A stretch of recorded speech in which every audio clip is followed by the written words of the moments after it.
প্রত্যেকে আমার সাউন্ড পাচ্ছ?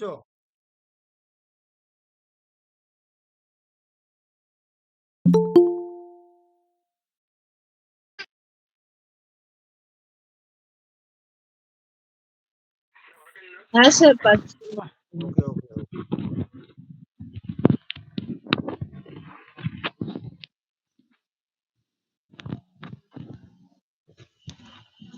প্রথমে দুটো কথা বলে নিয়ে আমি।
আচ্ছা, প্রত্যেকে সাউন্ড শুনতে পাচ্ছ আশা করি। একটু কি জানাও, হ্যাঁ কি না জানাও। সাউন্ড পাচ্ছ প্রত্যেকে? হ্যাঁ স্যার পাচ্ছি। ওকে ওকে। দেখো একটা কথা বলি প্রথমে, আমি যে জন্য সবাইকে ডাকলাম এখানে, যারা অফলাইনে পড়ো আমার কাছে, আমি আজকে বলেছি যাদের পক্ষে সম্ভব তারা প্রত্যেকে যে জয়েন হবে, আমি বলেছি যে সম্ভব। আসতেই হবে এমন কথা নয়, আসতেই হবে বলে আমি অনেক আগেই নোটিশটা করে দিতাম। আমি এই কথাটা কয়েকদিন ধরে অফলাইনেও বলছি, অনলাইনেও বলছি, একই কথা আবার বলছি। আমার কাছে সময় অত্যন্ত কম, একদমই কম। কিন্তু আমি যেহেতু দায়িত্ব নিয়েছি পড়ানোর, আমাকে যেমন করে হোক তোমাকে রেডি করে দিতে হবে। জুলাই মাসে আজকে 23 তারিখ, একটা ক্লাস আমি আজকে পাচ্ছি। 31 তারিখ মানে পরের বৃহস্পতিবার। ঠিক আছে, আমি বলেছিলাম তোমাদেরকে যে আমি 15ই আগস্টের মধ্যে ব্যাকরণ পাঠটা পুরো শেষ করব, তারপরে 1 মাস বা 20 দিন মতো আমি শুধু প্র্যাকটিস করব। আমি সেই সিদ্ধান্ত থেকে সরে আসছি। আমি সেখান থেকে সরে এসে বলছি আমি চাইছি 31শে জুলাইয়ের মধ্যে গোটা সিলেবাসটা শেষ করতে, মানে কারক সমাজ সহ গোটা সিলেবাসটা শেষ করতে 31শে জুলাইয়ের মধ্যে। হ্যাঁ, তারপরে অনেক অংশ বাকি থেকে যাবে, আমি না বলছি না। এই নাট্য সাহিত্য, অভিজ্ঞান শকুন্তলম, গল্প সাহিত্য, এগুলো বাকি থেকে যাবে, কিছু করার নেই আমার। সেইগুলো আমি পড়া দিয়ে দিয়ে কভার করতে পারবো আপাতত। আর আগামী 7 দিনের মধ্যে আমি কারক সমাস বেদ 3টা শেষ করতে চাইছি। ঠিক আছে, আমি এই জন্যই বললাম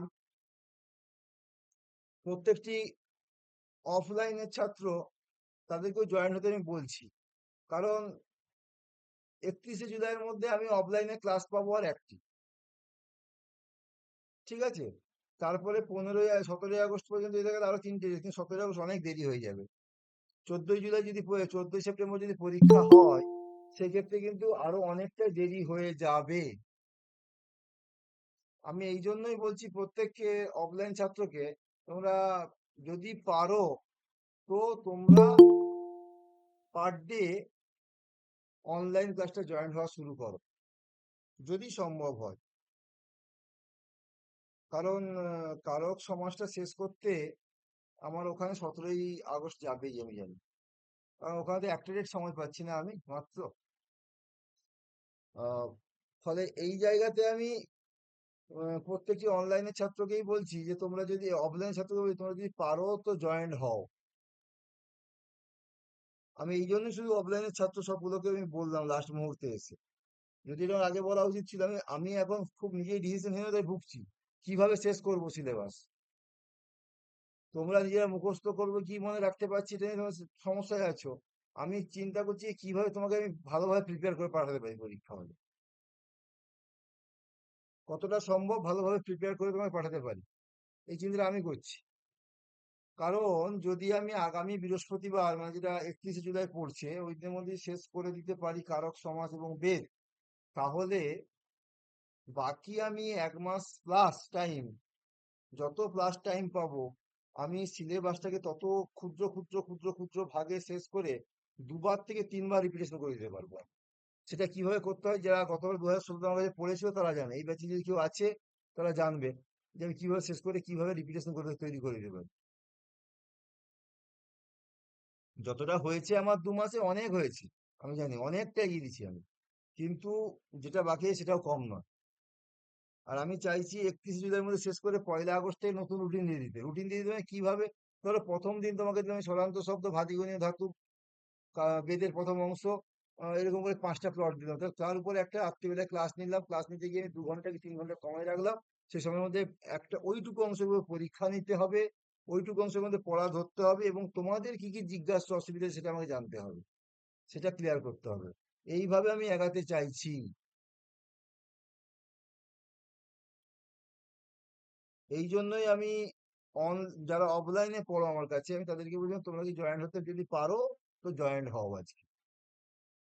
আর যদি 31শে আগস্ট থেকে, সরি, 1লা আগস্ট থেকে আমি 14ই জুলাই, তোমার 14ই সেপ্টেম্বর তোমাদের পরীক্ষা বলছে, সম্ভাব্য পরীক্ষার ডেট।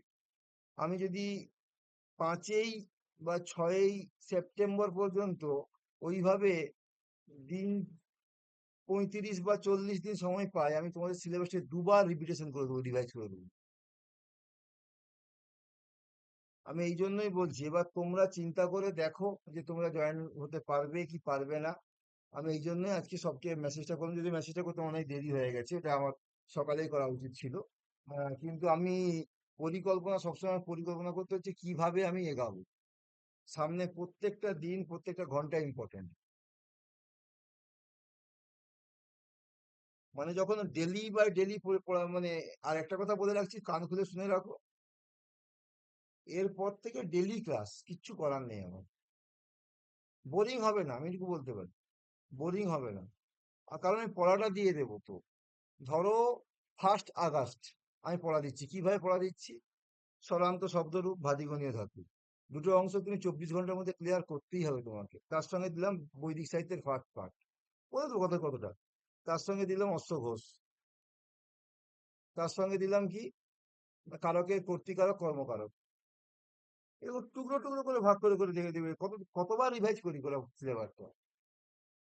তোমাকে পড়তে হবে, এবার তুমি কিভাবে টাইম বের করে পড়বে সেটা তোমার ব্যাপার, সেটা আমার ব্যাপার না, সেটা আমি বলতে পারি না। তুমি কিভাবে পড়বে না পড়বে সেটা আমার বলার মানে জায়গাই নেই আমার বলার। কিন্তু সিলেবাসটাকে অনেক ক্ষুদ্র ক্ষুদ্র প্লটে ভাগ করে এইভাবে এমন ভাবে পড়া দেবো, দেখবে তোমার গোটা সিলেবাসটা 2 থেকে 3 বার ঝালাই হয়ে যাবে। তুমি সেটা বুঝতে পারছো না কিভাবে ঝালাই করে নেবো আমি, সেটার দায়িত্ব আমার। এই জন্যে আমি অফলাইনের ছেলে মেয়েগুলোকে ডেকেছিলাম আজকে। এবার তোমরা কি করবে দেখো, যদি পারো তো জানাও, নইলে আমাকে 17 আগস্ট পর্যন্ত তোমাদের জন্য অপেক্ষা করতে হবে। সে কথাগুলো আমি শেষ করে রিভাইজ করে দেবো, কোনো অসুবিধা হবে না। কিন্তু আমি এই জিনিসটা সকাল থেকে আমার মাথার মধ্যে এটাই ঘুরছিল যে কিভাবে কত তাড়াতাড়ি শেষ করে আমি তোমাদেরকে 2 বার থেকে 3 বার রিপিটেশন করে দিতে পারি। কারণ শেষ করাটা ফ্যাক্টর নয়, শেষ করার চেয়ে বড় কথা তোমাকে একদম এই অল্প সময়ের মধ্যে, এই অল্প সময় তোমার জন্য অল্প সময়, আর যে এইবার এসএসসি তে যে 1 র্যাঙ্ক করো তার জন্যই অল্প সময়। এবার কে কিভাবে কাজে লাগাবে, কার যুদ্ধ প্রক্রিয়া কি, কার যুদ্ধনীতি কি, তার উপর সে তার সাকসেস নির্ভর করছে। তোমার জন্য কম সময়, তার জন্য বেশি সময়, এটা ফ্যাক্টর না। সবাই, তুমিও যে প্রবলেমে পড়ছো তারাও সে একই প্রবলেমে পড়ে আছে।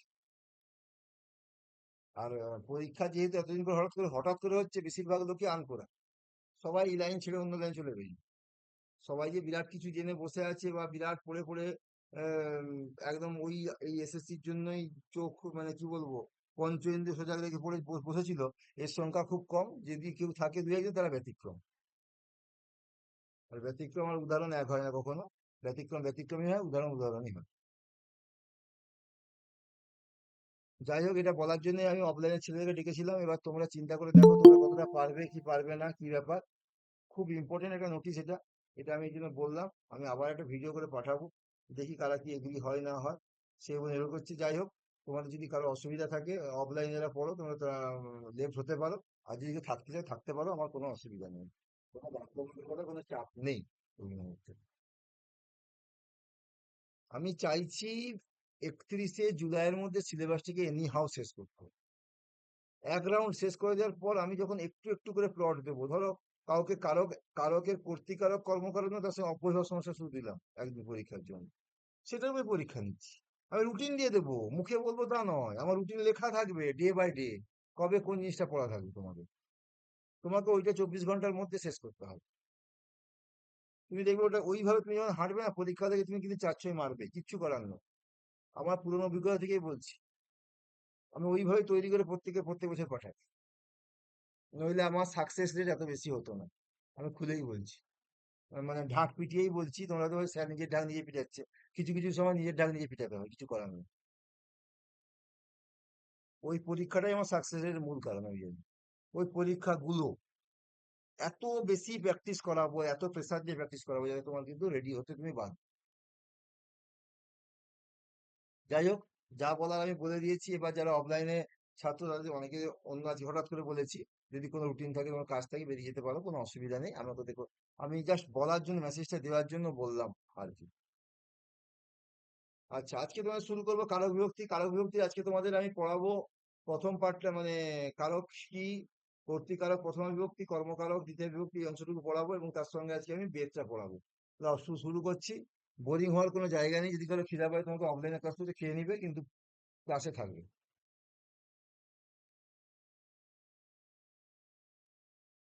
কারো কিছু বলার আছে আর এখানে?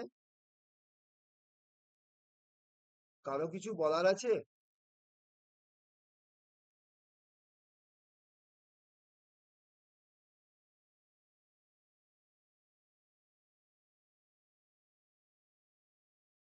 তাহলে শুরু করি আমি বলা। আমার সাউন্ড স্যার পাওয়া শুরু যাচ্ছে? হ্যাঁ স্যার পাওয়া যাচ্ছে, শুরু করে দিন। কারক বিভক্তি। দেখো, অন্যান্য বছর আমি যেভাবে কারক বিভক্তি পড়িয়েছি, যারা যে পুরানো ছাত্র অনেকেই আছে, সেই কারক বিভক্তি পড়ানোর সঙ্গে এবারে কারক বিভক্তি পড়ানোর মিল পাবে না। কারণ আমাকে মল্লুক্ষ প্রতিমা ঝাঁপ দিয়ে পড়াতে হবে, সোজা কথা বলতে গেলে। কারণ এখানে আমি ডিটেলসে পড়াতে গেলে পারবো না, সময় নেই। বলতে খারাপ লাগছে, কিন্তু আমাকে ওইভাবেই পড়াতে হবে এবারে। যেটুকু অংশ প্রয়োজন সেটুকু অংশই পড়াবো, তার বাইরে আমি একটি কথাও পড়াবো না।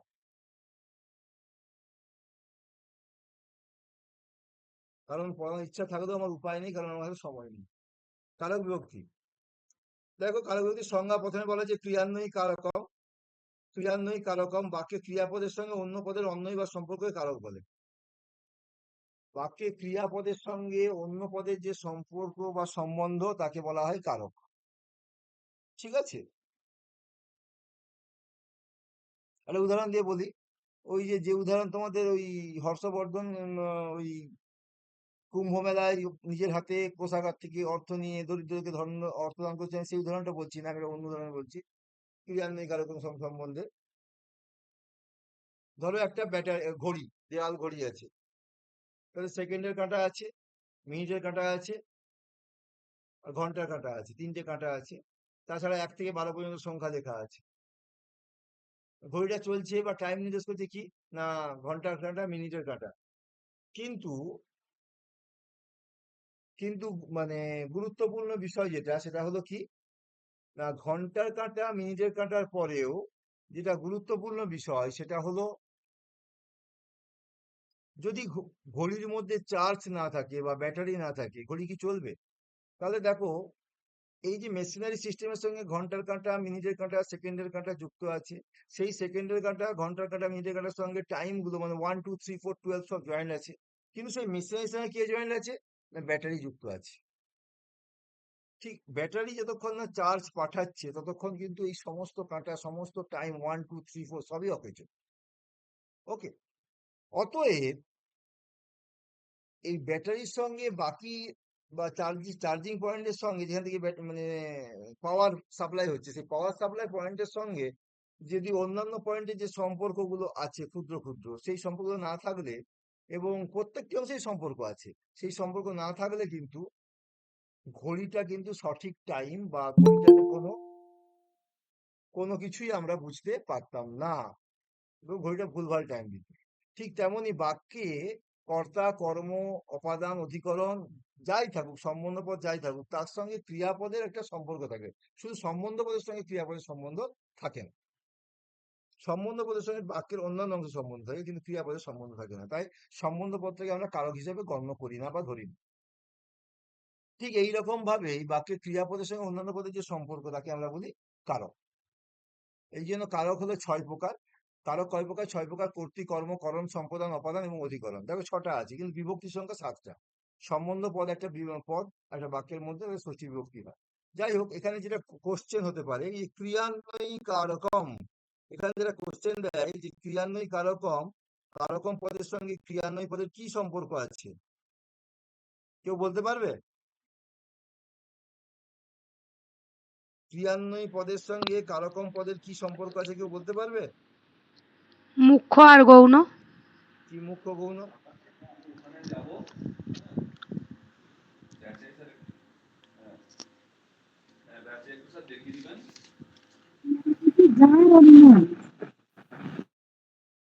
মাথা ঘষে কোনো সাউন্ড পাইনি। দেখো, ক্রিয়ান্বয়ী কারকম, কারকম কথা হলো বিশেষ্য, ক্রিয়ান্বয়ী পদের বিশেষণ। ঠিক আছে? ক্রিয়ান্বয়ী কারকম, এটা পরীক্ষার কোশ্চেন, তাই আমি এটা বললাম, আর কিছু বললাম না। চলো এখান থেকে বেরিয়ে যাক, আর বেশি সময় নষ্ট করে লাভ নেই। সংখ্যা কারকাদি বোধয়ত্রী বিভক্তি, এটা কোশ্চেন হতে পারে। ক্রিয়ান্বয়ী কারকম দুটি পদের মধ্যে কি সম্পর্ক? বিশেষ বিশেষ সম্পর্ক, আধার আধার সম্পর্ক, অনেক রকম সম্পর্ক দিতে পারি না, এটা হলো বিশেষ বিশেষ সম্পর্ক, এটা মাথায় রাখবে, এটা কিন্তু একটা কোশ্চেন। সংখ্যা কারকাদি বোধয়ত্রী বিভক্তি, যার দ্বারা সংখ্যার অর্থাৎ একবচন, দ্বিবচন, বহুবচন কারকের অর্থাৎ কর্তৃকর্ম করণ সম্পাদন অপাদন অধিকরণ সম্বন্ধ প্রভৃতি বোধ জন্মে তাকে বিভক্তি বলে। দেখো বিভক্তি একটা প্রত্যয়, সোজা কথায় বিভক্তি একটা প্রত্যয়, তোমাদেরকে আমি পড়িয়েছি, মনে করে দেখো একবার, বিভক্তি একটা প্রত্যয়। বিভক্তির মধ্যে আমরা দুটো পাই, একটা হলো সুবিভক্তি, একটা হলো তিন। ঠিক আছে, সুবিভক্তি একটা হলো তিন বিভক্তি। দেখো কারকে যে অংশগুলো বুঝি আমরা সেসব সুবিভক্তির অন্তর্ভুক্ত মূলত। দেখো যার দ্বারা এক বচন দ্বিবচন বহুবচন, এক বচন দ্বিবচন বহুবচন কার দ্বারা বুঝি মূলত? সুবিভক্তিতে পাই, সু ঔজস, এক বচন দ্বিবচন বহুবচন। কারকের অর্থাৎ কর্তৃ কর্মকরণ, প্রথমা দ্বিতীয়া তৃতীয়া চতুর্থী পঞ্চমী ষষ্ঠী সপ্তমী সম্বন্ধ প্রভৃতি বোধ জন্মে তাকে আমরা বিভক্তি বলি। অন্যভাবে বিচার করলে বিভক্তি দ্বারা বচন সম্বন্ধ, কারক সম্বন্ধ ইত্যাদি বোঝা যায়। যেমন বালক বিভক্তি, এই বাক্যে বালক প্রথম বিভক্তি উদাহরণ। যাই হোক, আমরা তো সংখ্যা কারক বোধহচ্ছে বিভক্তি, এই সংজ্ঞাটা মনে রাখবো, এবং বিভক্তি 7 কারক 6 এই কথাটা মনে রাখবো। এবং এখানে ক্রিয়ান্বয়ী কারকম, এই অংশটার মধ্যে ক্রিয়ান্বয়ী কারকম দুটো পদের মধ্যে বিশেষ ও বিশেষণ সম্পর্ক আছে, এটা বুঝবো। আর কিছু মনে রাখবো না, যেটুকু দরকার তার বাইরে আমি একটা কিছু মনে রাখবো না, কারণ পরীক্ষার জন্য খুব কম সময় আছে, বেশি কথা বলে সময় নষ্ট করবো না। বিভক্ত সপ্তম বিভক্তি 7টি বলা হয়েছে, প্রথমা দ্বিতীয়া তৃতীয়া চতুর্থী পঞ্চমী ষষ্ঠী সপ্তমী। দুই রকমের বিভক্তি হয়, সুবিভক্তি এবং তিন বিভক্তির মধ্যে। এখানে সুবিভক্তি বা শব্দের বিভক্তি আলাদা হচ্ছে, এটা আমি একটু আগেই বলে দিলাম, বুঝতেই পারছি, এটা আমি জাস্ট একটু আগে বলে দিয়ে বেরিয়ে গেছি, ফলে এখানে আর বলার কোনো জায়গা নেই। আচ্ছা, বাক্যে শব্দ বিভক্তির ব্যবহার তিন প্রকার হয়, এই জায়গা থেকে কোশ্চেন হতে পারে। বাক্যে শব্দ বিভক্তির ব্যবহার তিন রকম হতে পারে। দেখো আমরা প্রথমা দ্বিতীয়া তৃতীয়া চতুর্থী এরকম বিভক্তি বললাম ঠিকই, বিভক্তি শব্দ, কিন্তু শব্দ বিভক্তির ব্যবহার তিন ভাবে হতে পারে। এই যে 7টা বিভক্তি, এর ব্যবহার তিন ভাবে হতে পারে। দেখো কি বলা হচ্ছে, কোথায় কোথায় কারকে, শব্দযোগে এবং বিশেষ অর্থে। তাহলে এটা একটা কোশ্চেন হতে পারে, শব্দ বিভক্তির ব্যবহার কয় প্রকার। যদি তোমাকে এই কোশ্চেনটা এখানে আমি আলাদাভাবে না বুঝিয়ে দিই, তুমি সঙ্গে সঙ্গে যদি পরীক্ষায় অপশন থাকে 7, তুমি 7-এ গিয়েই দাগ দেবে, আমি জানি। না, সে শব্দবিদ 7টা বিভক্তি আছে, অতএব 7 প্রকার শব্দ বিভক্তি হয় না, ইটস রং। এখানে বলা হচ্ছে কারকে শব্দ বিভক্তির ব্যবহার মোট কয় প্রকার, তিন প্রকার। কারকে হয়, শব্দযোগে হয়, বিশেষ অর্থে হয়। বিভিন্ন প্রকার বিভিন্ন বিভক্তি হয়, যেমন তেন পঠ্যতে কর্তৃকারকে তৃতীয় বিভক্তি, চন্দ্রং পশ্য কর্মকারকে দ্বিতীয় বিভক্তি, লেখন না লিখিতম করণকারকে তৃতীয় বিভক্তি, তস্মৈ দত্তম তাকে দান করা হয়েছে, সর্পাদ্ভীত সাপ হইতে ভয় পাচ্ছে, বনে বসতি বনে থাকে বা বনে বাস করে। দেখো এখানে সব 7টা বিভক্তি, যে যে 7টা বিভক্তির কথা বলছিলাম, সেই 7টা বিভক্তির কথা এখানে বলা হয়। এটা কারো কি 7টা বিভক্তি হচ্ছে। ঠিক আছে, এবার শব্দযোগে কি হচ্ছে এটা তোমরা জানো প্রত্যেকে। বিশেষ বিশেষ শব্দযোগে বিশেষ বিশেষ বিভক্তি হয়, এটা তো পরীক্ষাটা বড় কোশ্চেনের জায়গা। কিন্তু এর ভিতরের অংশ পরে আসবো।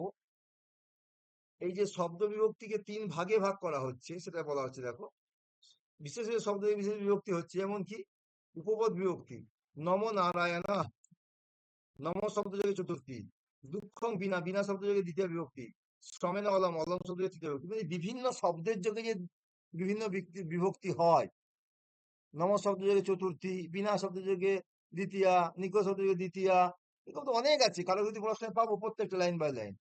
ঠিক আছে, তার জন্য বিশেষ বিশেষ অর্থে বিশেষ বিশেষ বিভক্তি হয়, যেমন দুঃখে ন ক্রন্দতি হেতু অর্থে তৃতীয়া, হর্ষাদ নিত হেতু অর্থে পঞ্চমী, মৎস্যকায় ধূম তাদ অর্থে চতুর্থী। তদ অর্থ কি ব্যাপারটা আমরা তো পড়াশোনায় পড়বো চতুর্থী পড়ার সময়। তাহলে দেখো এই যে বিভক্তি, বিভক্তি শব্দ ঠিকই, কিন্তু এই শব্দ বিভক্তির যে ব্যবহার কৌশল, একে মূলত তিন ভাগে ভাগ করা হয়। টু মাচ ইম্পর্টেন্ট কোশ্চেন, বারে বারে বলছি, দিতে পারে যে কোনো সময়। যখন লিখিত পরীক্ষা হতে এসেছিলে তখন এখান থেকে কোশ্চেন থাকতো। এখন তো এমসিকিউ অনেক সোজা হয়ে গেছে তুলনামূলক ভাবে, এখন নাও দিতে পারে, কিন্তু তবু আমাকে, আমার দায়িত্ব অ্যাজ এ টিচার, আমাকে এটা বুঝিয়ে দিতে হবে, বলে দিতে হবে। তাহলে দেখো এই পেজটা থেকে কি কি কোশ্চেন পেলাম ভালো করে দেখো। ক্রিয়ান্বয়ী কারকম কি কি সম্পর্ক আছে, বিশেষ বিশেষণ সম্পর্ক আছে। কারকের সংখ্যা কটা, 6 না 7? 6টা। বিভক্তির সংখ্যা কটা, 7টা। ওকে। আর শব্দ বিভক্তির ব্যবহার কয় প্রকার, তিন প্রকার। কারকে, শব্দযোগে, বিশেষ অর্থে। সবগুলো উদাহরণ দেখে রাখবে, এটা তোমরা জানো প্রত্যেকেই।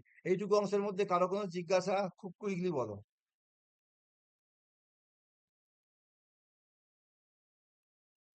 এইটুকু অংশের মধ্যে কারো কোনো জিজ্ঞাসা আছে, খুব কুইকলি বলো।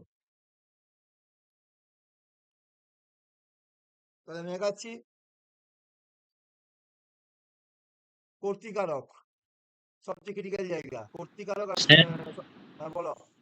শব্দ বিভক্তিটা একটু বলুন তো, শব্দ বিভক্তি জিনিসটা কি? যত প্রকার শব্দ হয়, মূলত শব্দরূপে আমরা সাতটা বিভক্তি দেখতে পাই: প্রথমা, দ্বিতীয়া, তৃতীয়া, চতুর্থী, পঞ্চমী, ষষ্ঠী, সপ্তমী। ঠিক আছে তো? সাতটা বিভক্তি হয়ে গেল, শব্দরূপে পাচ্ছি তো আমরা বিভক্তিগুলো দেখতে। হ্যাঁ, হ্যাঁ, হ্যাঁ। তো দেখতে পাচ্ছি তো আমরা এগুলো নাকি? হুম। এইবার দেখো, এই সাতটা বিভক্তি থেকেই আমরা প্রথমা, দ্বিতীয়া বিভক্তি নির্ণয় করছি। কিন্তু এই সাতটা বিভক্তির একটা বৈশিষ্ট্য হলো যে এই সাতটা বিভক্তির খুব গুরুত্বপূর্ণ বৈশিষ্ট্য হলো যে সাতটা বিভক্তিকে যে ইউজ করা হয় বাক্যে, শুধু কি ওই প্রথমা, দ্বিতীয়া, তৃতীয়া ধরে বিভক্তি প্রয়োগ করা হয় না। এই প্রথমা থেকে সপ্তমী পর্যন্ত যে বিভক্তি প্রয়োগ করা হয় একে কারকের বিভক্তি বলা হয়। ঠিক আছে? এছাড়া বিশেষ বিশেষ শব্দ থেকে বিশেষ বিশেষ বিভক্তি হয়। যেমন নম শব্দ থেকে চতুর্থী, এটাই বললাম। নিকষ শব্দ থেকে দ্বিতীয়া হলো। বিশেষ বিশেষ অর্থে, হেতু এর অর্থে তৃতীয়া পড়েছে, মনে পড়ছে? হ্যাঁ, হ্যাঁ, হ্যাঁ। হ্যাঁ, তার অর্থে হ্যাঁ। চতুর্থী, তার অর্থে, সেই অর্থে চতুর্থী। এইভাবেও কিন্তু এই সাতটা বিভক্তিকে প্রয়োগ করা হয়। তাই শব্দ বিভক্তির ব্যবহার কয় প্রকার? তিন প্রকার। কারকে হয়, কারকে সাতটা হচ্ছে, মনে করে দেখো। শব্দ যোগে হুম, কি হচ্ছে বুঝতে পারলে বলে দিলাম এক্ষুনি, বিশেষ অর্থে কি হুম। বললাম বুঝতে পারলে। কারো কোনো জিজ্ঞাসা হওয়ার আছে? পূর্ণেন্দু বুঝতে পেরেছে ব্যাপারটা? হ্যাঁ স্যার, পেরেছি।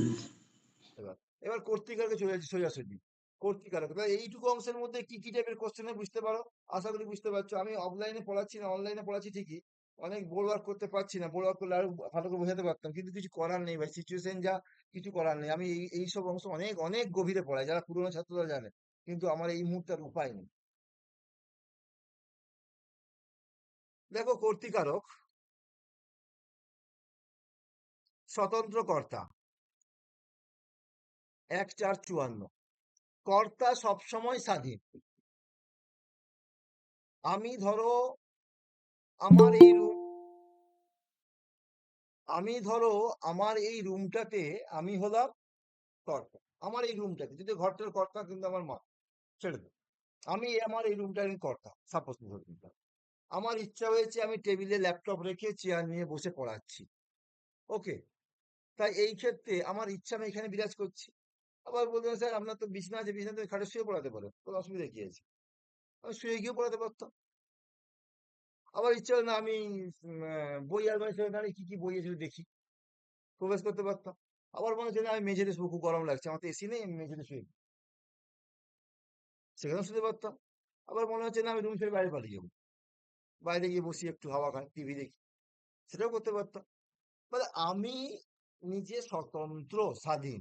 আমি রুমে থাকতে পারি, রুমে শুতে পারি, বসতে পারি, মেঝেতে শুতে পারি, বিছানায় শুতে পারি, বই আলমারির সঙ্গে দাঁড়াতে পারি, জানলা জানলা খুলে বসতে পারি, যা ইচ্ছা করতে পারি।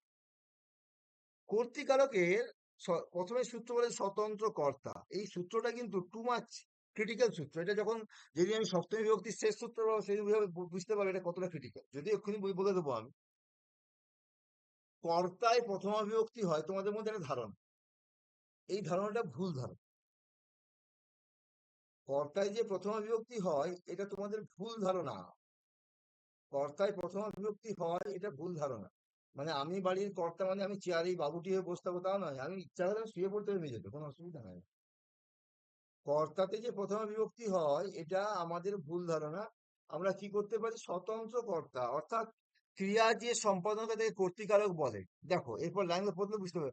রাম ও বদতি, বাক্যে বদতি ক্রিয়ার কর্তাকে রাম, এখানে রাম প্রথমা বিভক্তি হয়েছিল, করে দেখো। ক্রিয়ার সম্পাদক রাম, রাম কর্তৃক, ঠিক আছে, কর্তৃকারক রাম। রামেন রাবণ হত, রামেন রাবণ হত, এখানে কর্তৃকারক কোন বিভক্তি হয়েছে? বাক্যে হত ক্রিয়ার কর্তা রাম, রামেন কর্তৃকারক, কিন্তু কর্তা তৃতীয় বিভক্তি। বিদ্যান সর্বেশাং পূজিত, বাক্যে পূজিত ক্রিয়ার কর্তা কে? সর্বেশাং। বিদ্যান পূজিত হচ্ছে, কিন্তু পূজাটা করছে কে? সকলে, সর্বেশাং। এখানে কোন বিভক্তি হয়েছে? ষষ্ঠী বিভক্তি হয়েছে। পূজিত ক্রিয়ার সম্পাদন সকলে, অর্থাৎ সর্বেশাং কর্তৃকারক। রবৌ অষ্টমীতে স্বগত, যখন সূর্য অস্ত গেল তখন সে গেল। তাহলে দেখো, রবৌ অষ্টমীতে, বাক্যে অষ্টমীতে ক্রিয়ার সম্পাদক কে? রবি। তাহলে এখানে রব কোন বিভক্তি হয়েছে? সপ্তমী বিভক্তি হয়েছে, বাক্যে অষ্টমী রবি। আর গত ক্রিয়ার কর্তা স। ঠিক আছে, কর্তৃবাচ্যের কর্তাকে উক্ত কর্তা বলা হয়। যেমন রাম বদতি, শিশু হসতি, ছাত্রা পঠন্তি। কর্মবাচ্যে ভাববাচ্যের কর্তার নাম অনুক্ত কর্তা। যেমন তেন উক্তম, ময়া চন্দ্র দৃষ্ট, এসব কথা বলা হচ্ছে। তাহলে একটা জিনিস দেখো, এখানে পাণিনি লিখে দিলেন স্বতন্ত্র কর্তা। কর্তা স্বাধীন, কর্তা যেখানে ইচ্ছা যেতে পারে। কর্তায় প্রথমা হতে পারে, দ্বিতীয়া হতে পারে, তৃতীয়া হতে পারে, পঞ্চমী হতে পারে, ষষ্ঠী হতে পারে, সপ্তমী হতে পারে, সবই হতে পারে। এই জন্য আগে যখন পরীক্ষা হতো, যখন লিখিত পরীক্ষা হতো, সেখানে দিত কর্তায় সপ্তমী উদাহরণ দিন, কর্তায় ষষ্ঠী উদাহরণ দিন, কর্তায় তৃতীয়া উদাহরণ দিন, লিখতে হতো। ঠিক আছে, ধরো সাপোজ ধরো একটা কোশ্চেন এবার দিল একটা কম করে, এরকম 3টা বাক্য তুলে দিল। এইটাই তুলে দিল, বিদ্যান সর্বেশাং পূজিত, রব অষ্টমীতে স্বগত, রাম বদতি, আচ্ছা ময়া চন্দ্র দৃষ্ট, 4টা বাক্য দিয়ে কোশ্চেনটা দিলেই হবে যে উক্ত 4টি উদাহরণ বাক্যে কর্তায় সপ্তমীর প্রয়োগ কোথায়। কি হবে তখন, বুঝতে পারছো? উনি প্রথমেই যে বলে দিলেন স্বতন্ত্র কর্তা, স্বতন্ত্র কর্তা কথাটার মধ্যে দিয়ে উনি কিন্তু পরিষ্কার করে দিলেন যে কর্তা যে কোনো জায়গায় যেতে পারে, ঢুকতে পারে, বসতে পারে, ঘুমাতে পারে, শুতে পারে, থুতু ফেলতে পারে, জল খেতে পারে, যা ইচ্ছা করতে পারে। অর্থাৎ কর্তাই যে কোনো বিভক্তি হতে পারে। সেটা আমরা যখন পড়বো আস্তে আস্তে, আমরা জানতে পারবো আস্তে আস্তে। শুধু তোমাদের মধ্যে একটু জায়গাটা আমি জাগরণ করে দিলাম যে কর্তা মানেই প্রথমা বিভক্তি, কর্তা মানেই তৃতীয়া বিভক্তি, এই জিনিস নয়। ওকে, আমি এগাচ্ছি। কারো কোনো জিজ্ঞাসা আছে?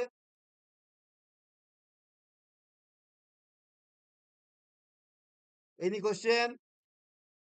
হ্যাঁ, বলছি যে উক্ত আর অনুক্ত এটা বলা হয়েছে। উক্ত কর্তা মানে কর্তৃবাচ্য কর্তাকে উক্ত কর্তা, কর্মবাচ্য ভাববাচ্য উক্ত কর্তা বলা হয়।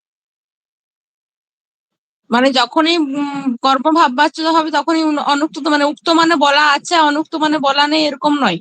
না, কর্তৃবাচ্য কর্তাকে উক্ত কর্তা বলা হচ্ছে কেন, সে ডাইরেক্ট প্রথমা বিভক্তি একদম জল জল করে ভাসছে। আর কর্মবাচ্যের আর ভাববাচ্যের কর্তা তৃতীয়া বিভক্তি থেকে অনুক্ত কর্তা বলা হয়, মূলত এই জন্য। এটা হলো মূল কথা।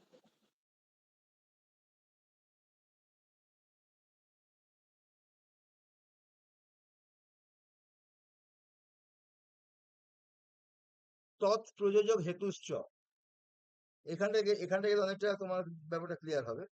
দেখো, যে কর্তাকে দিয়ে কাজ করায় তাকে প্রযোজক কর্তা বলে বা হেতু কর্তা বলে। খুব ইম্পর্টেন্ট কোশ্চেন, আমি বলে দিচ্ছি। যে কর্তাকে দিয়ে কাজ করায় তাকে প্রযোজক কর্তা বা হেতু কর্তা বলে। আগে যখন লিখিত পরীক্ষা হতো তখন কোশ্চেন দিত হেতু কর্তা কাকে বলে, তার অপর নাম কি, উদাহরণ দিন। এখন তো সেরকম কোশ্চেন হয় না, এখন তো টিক মারা ব্যাপার, অনেক সোজা পরীক্ষা। যে কর্তাকে দিয়ে কাজ করায় তাকে বলা হয় প্রযোজক কর্তা বা হেতু কর্তা। আমি যখন বাচ্চ পড়িয়েছিলাম তখন এই জায়গাটা ক্লিয়ার করেছিলাম, আশা করি তোমাদের অনেকেরই মনে আছে, অনেকের মনে নেই। যে ধরো, যে কর্তাকে দিয়ে কাজ করায় তাকে প্রযোজক কর্তা বলে। যে কর্তাকে দিয়ে কাজ করায়, ধরো আমি এখানে বসে আছি, দিয়ে আমি বলছি কাউকে, আমার বাড়ির কাউকে বলছি যে তুমি 1 গ্লাস জল দিয়ে যাও তো। এই যে এখানে জল খাওয়ার পিপাসা কার লেগেছে, আমার লেগেছে না যাকে আমি বলছি তার লেগেছে? আমার লেগেছে। কিন্তু আমি তাকে অর্ডার করছি, তাহলে তাকে আমি কোনো কাজে প্রেরিত করছি। আমি হলাম প্রযোজক, যে কর্তাকে দিয়ে কাজ করায়। ধরো সাপোজ ধরো আমি আমার ছেলেকে বলছি জল আন, এখন সেটা XYZ দেখছে। জলটা বয়ে কে আনছে? আমার ছেলে জলটা বয়ে আনছে। সবাই ভাববে জলটা খাবে কে? আমার ছেলে খাবে, সবাই ভাববে, যে দেখবে দূর থেকে। কিন্তু ভিতরে ইঞ্জিনিয়ারিংটা আলাদা। ভিতরে ব্যাপারটা বলা হচ্ছে যে সে জলও খাবে না, তার তৃষ্ণাও পায়নি, তার জল খাওয়ার ইচ্ছাও নেই, তাকে মেরে পিটে জল খাওয়াতে হয়, হয়তো দেখা যাচ্ছে। কিন্তু সে জল বয়ে আনছে গ্লাসে করে, সুন্দরভাবে বয়ে বয়ে। তাহলে তা এখানে সবাই দেখছে জলটা গড়ালো, সে বয়ে আনছে, সে এতটা সে দেখতে পাচ্ছে। রুমের ভিতরে কি করছে, সে জল খাচ্ছে না, ঢালছে মাথায়, আমাকে দিচ্ছে, দেখতে পাচ্ছে না। তো সবাই ভাবে ওই ছেলেটি এতক্ষণ, বাচ্চাটি এতক্ষণ জল খাবে বলে গ্লাসে জল ভরছিল। কিন্তু তা না, আমি বলেছিলাম বলে সে জল আনতে গিয়েছে। তাহলে তাকে জল আনার ব্যাপারে প্রেরণা দিল কে বা প্রয়োজিত করলো কে? আমি। তাহলে যে কর্তাকে দিয়ে কাজ করায়, দেখো জল আনা ক্রিয়ার সঙ্গে কে ডাইরেক্ট যুক্ত? আমার ছেলে যুক্ত। তাহলে জলটা জগ থেকে গড়িয়ে গ্লাসে নিয়ে আসছে যে, সেই কাজের কর্তা কে? আমার ছেলে। কিন্তু সে কি নিজে করছে? নিজের ইচ্ছায় করছে? সে আমার আজ্ঞা পালন করছে। তাই সে হলো আজ্ঞা দেখো, যে কর্তাকে দিয়ে কাজ করায় তাকে বলে প্রযোজক কর্তা, আর সে হলো প্রযোজ্য। তাহলে আমার ছেলে এক্ষেত্রে আমার দ্বারা প্রযুক্ত বা প্রযোজ্য, আর আমি যেহেতু পাঠিয়েছি আমি হলাম প্রযোজক। বা আরেকটা যদি ঘুরে বলি, এই নামটাকে যদি ডিসকাস করি, হেতু কর্তা। হেতু, হেতু মানে কি? মানে সেই যে জল আনার ক্রিয়াটা করছে, এই হেতু, এই যে এইসব অ্যাক্টিভিটি করছে, অ্যাক্টিভিটি করার কারণ কি? কারণ তাকে তার বাবা বলেছে, তাই সে করছে। তাহলে তা এই ক্রিয়াকলাপের হেতু হলাম আমি। অতএব যে কাউকে দিয়ে কোনো কাজ করায় তাকে বলা হয় প্রযোজক কর্তা বা হেতু কর্তা। কারো কোনো অসুবিধা আছে? কারো কোনো জিজ্ঞাসা আছে এইটুকু অংশের মধ্যে? 1 2 3 4 না। 5 আমি এগাচ্ছি আমি। প্রযোজক কর্তায় প্রথমা বিভক্তি হয়। প্রযোজক কর্তায় কি বিভক্তি হয়? প্রথমা বিভক্তি হয়। যেমন মাতা পুত্রং চন্দ্রং দর্শয়তি, মাতা পুত্রকে চাঁদ দেখাচ্ছে। মাতা পুত্রং চন্দ্রং দর্শয়তি, মাতা পুত্রকে চাঁদ দেখাচ্ছে। বাক্যের কর্তা কে? বাক্যের কর্তা হলো মাতা। সে বাচ্চাটিকে চাঁদ দেখাচ্ছে কোনো না কোনো কারণে। তাহলে মাতা হলো প্রযোজক কর্তা। চাঁদটা দেখছে কে? মা ছেলে দুজনে দেখছে, কিন্তু মায়ের কোনো ইচ্ছা নেই, কিন্তু পুত্রকে কোনো কারণে বোঝানোর জন্য চাঁদ দেখাচ্ছে। তাহলে পুত্র তো একটা কর্তা, সে হলো প্রযোজ্য, আর এ হলো প্রযোজক। সা কন্যা কর্মং কারয়তি, সে কন্যাকে দিয়ে কাজ করাচ্ছে। সে হলো কে? সে হলো সা কন্যা কর্মং কারয়তি, সে হলো, ধরো শাশুড়ি মা বৌমাকে দিয়ে রান্না করাচ্ছে। শাশুড়ি মা বসে আছে ঠ্যাঙের উপর ঠ্যাং তুলে সিরিয়াল দেখছে বসে বসে, আর বৌমাকে বলছে তুমি এটা রান্নো, সেটা রান্নো, সেটা রান্নো, সেটা রান্নো। তাহলে সা হলো শাশুড়ি, কিন্তু কন্যা মানে এখানে বৌমাকে দিয়ে কর্ম কারয়তি, এই অংশটায় কর্মটা করছে কে? বৌমা করছে। তো বৌমার কোনো প্রকার কাজ করার ইচ্ছা নেই, বৌমার এই মুহূর্তে এসএসসি পড়ার জন্য খুব পড়ার ইচ্ছা, কিন্তু শাশুড়ির তাড়া খেয়ে কাজ করছে। তাহলে এই ক্ষেত্রে সা হলো কি কর্তা? এই কর্তা, প্রযোজক। প্রযোজক বা হেতুকর্তা। আর কন্যা যেটা, সেটা হলো কি? প্রযোজ্য কর্তা। প্রযোজ্য। এখানে একটি প্রশ্ন ওঠে, পাণিনি কর্তৃকারকের জন্য তৃতীয়া বিভক্তি কর্তৃকরণের তৃতীয়া নির্দেশ দিয়েছেন। এটা খুব ইম্পর্টেন্ট কোশ্চেন, একটুখানি বলবো। নির্দেশ দিয়েছেন, তাহলে কর্তৃপদে যে প্রথম বিভক্তি দেখা যায় তা কিভাবে সিদ্ধ হয়? আসছি। তাহলে তোমরা প্রযোজক কর্তা প্রযোজ্য কর্তা বুঝতে পারলে? কারো কোনো জিজ্ঞাসা আছে, ডাউট আছে কোনো কিছু? হ্যাঁ স্যার বলছি। বলো বলো বলো। হ্যাঁ বলছি স্যার, ওই প্রযোজ্য কর্তা এখানে দেখুন যে মাতা পুত্র, এখানে কিন্তু প্রথমা আছে আর এখানে কন্যা, এটা তৃতীয়া আছে, তাহলে প্রযোজ্য কর্তায় কি? প্রযোজ্য হ্যাঁ কর্তায় দ্বিতীয়াও হতে পারে, তৃতীয়াও হতে পারে, অনেক কিছুই হতে পারে। আচ্ছা আচ্ছা সেটা হ্যাঁ। প্রযোজক আর প্রযোজ্যটা ক্লিয়ার করতে পেরেছো তো? হ্যাঁ হ্যাঁ হ্যাঁ ওটা আর ব্যাস প্রযোজকের ব্যাস। প্রথমাই হবে না? হ্যাঁ, হ্যাঁ প্রযোজক ঠ্যাঙের উপর ঠ্যাং তুলে বসে আছে মূলত।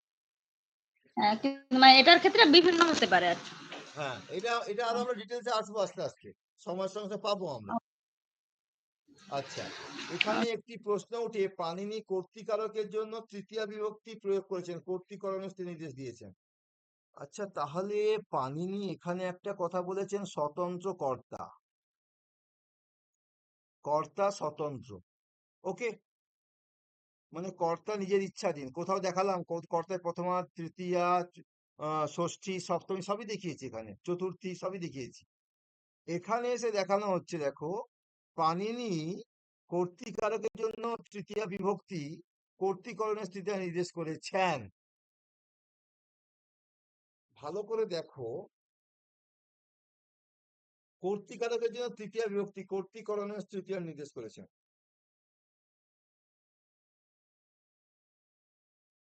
তাহলে পাণিনির মতে কর্তায় কোন বিভক্তি হয় যদি মানে এমসিকিউ কোশ্চেনে কি উত্তর হবে?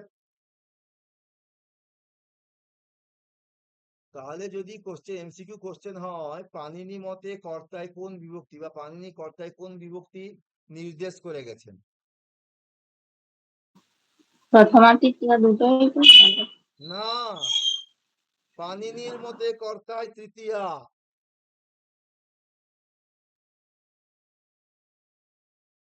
কর্তৃকরণের তৃতীয়া, এটা দেখবে সংস্কৃত সখা বইটা কখনো খুলে দেখবে, এটা খুব ডিটেলস ভাস্ট আলোচনা করা আছে। এমসিকিউ তো উনি এমসিকিউ সেটাও কোশ্চেনে দিয়েছেন অনেকবার। তাহলে প্রযোজ্য কর্তা বুঝতে পারলে। আর পাণিনির মতে কর্তার সূত্র কি, কর্তায় কোন বিভক্তি? তৃতীয়া বিভক্তি। চলো আমি এগাচ্ছি এরপর।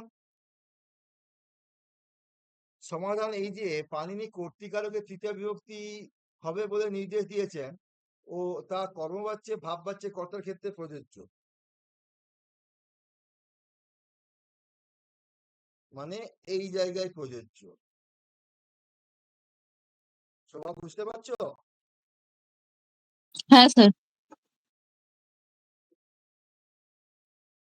কর্মবাচ্যে ভাববাচ্যের কর্তা অনুক্ত অর্থাৎ অনভিহিত।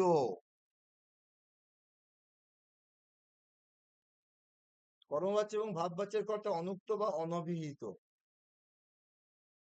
এই অনুক্ত বা অনভিহিত কর্তায় তৃতীয়া বিহিত হয়। সূত্রে অনভিহিত সূত্রটি অধিকারে আছে, অনভিহিত সূত্রের অধিকারে আছে। মানে এই যে কর্তৃকরণীয় তৃতীয়া, এর আগে যদি সূত্রের নাম্বারিং লেখা হয় তাহলে কোনটা অনভিহিত কথাটা আছে, মানে অনভিহিত কর্তৃকরণীয় তৃতীয়া, অর্থাৎ অনভিহিত কর্তা এবং করণে কি হয়? তৃতীয়া বিভক্তি হয়। ঠিক আছে, আমি জাস্ট কোশ্চেন গুলো কোথায় হয় আমি তোমাকে ঢুকিয়ে দিচ্ছি মাথার মধ্যে। বেশি কিছু ভাষা এটা সম্বন্ধে বলতে গেলে আমাকে বড় আর করে যদি বোঝাতাম আমি, যারা পুরনো ছাত্র আছে বুঝতে পারছে কত ডিপে উদাহরণ দিয়ে ভেঙে দেখাতাম, কিন্তু বাবু কিছু করার নেই। কম সময় মানে যখন যা সিচুয়েশন সেই সিচুয়েশনে আমাকে চলতে হবে, কিছু করার নেই।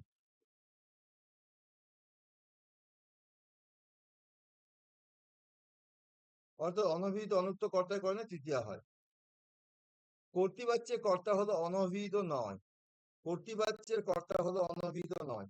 তাহলে এখান থেকে আরেকটা কোশ্চেন হতে পারে। দেখো তোমাদের পড়ার সময় চোখ খোলা থাকে না, এই জন্য তোমরা কোশ্চেন খুঁজে পাও না। আমি যে বিভিন্ন ফেসবুকে এখন কোশ্চেন ছাড়া আরম্ভ করছি, আমাকে বহু লোক দেখি মেসেঞ্জারে পাঠাচ্ছে আপনি কোশ্চেন গুলো কোন বই থেকে করছে। আমি এই বই পড়েই কোশ্চেন করি, শুধু দৃষ্টিভঙ্গিটাই পার্থক্য। এই বইয়ের দরকার নেই, আমাকে যে কোনো একটা বই দাও আমি এরকম কোশ্চেন করতে আরম্ভ করবো। শুধু দৃষ্টিভঙ্গিটার পার্থক্য, আর কিছুই না। তাহলে কর্তৃবাচ্যের কর্তা কি অভিহিত কর্তা না অনভিহিত কর্তা না সাধারণ কর্তা না অসাধারণ কর্তা, কি হবে তাহলে?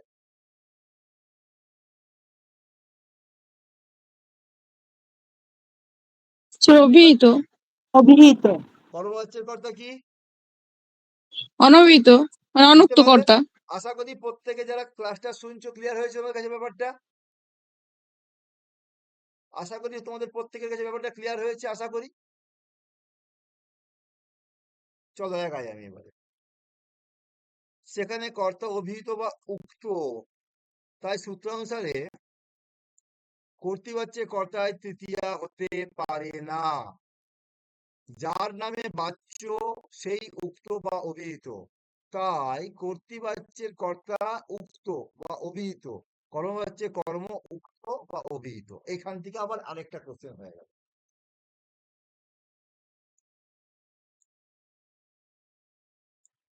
আগের দিন আমাকে মেদিনীপুরের একজন স্বনামধন্য শিক্ষক, তিনি এসএসসি পড়ান, তিনি আমাকে একটা কোশ্চেন করেছিলেন বাই ফোন। বলছি আচ্ছা এই কমলেন্দু এটা কি হবে, কমলেন্দু এটা কি হবে যে কর্তৃবাচ্যের কর্তায় যে প্রথমা বিভক্তি করব এটা কোন সূত্র বলে হচ্ছে? আমি কোশ্চেন তোমাদের করছি, বলো তো কোন সূত্র বলে হচ্ছে এটা? কেউ বলতে পারবে? হ্যাঁ একবার বলুন। ধরো কর্তৃবাচ্যে ধরো কর্মবাচ্যে নিয়েছি, রামেন রাবণ হত, রামেন রাবণ হত। এটা কোন বাচ্চা আছে গোটা বাক্যটা? সে কর্ম পাচ্ছে কর্ম বাচ্চা কর্ম আছে। পাচ্ছে ইজি কোশ্চেন। রামেণ রাবণ হতো, রামেণ তৃতীয় বিভক্তি, রাবণ হতো। রাবণটা কি কর্ম? কর্মে কর্মবাচ্যের কর্ম কি? এই যে কর্মবাচ্যের কর্ম হলো উক্ত কর্ম বা অভিহিত কর্ম। এই উক্ত কর্ম বা অভিহিত কর্মে সেখানে প্রথমা বিভক্তি হয়েছে। এই প্রথমা বিভক্তিটা কোন সূত্র বলে হয়েছে?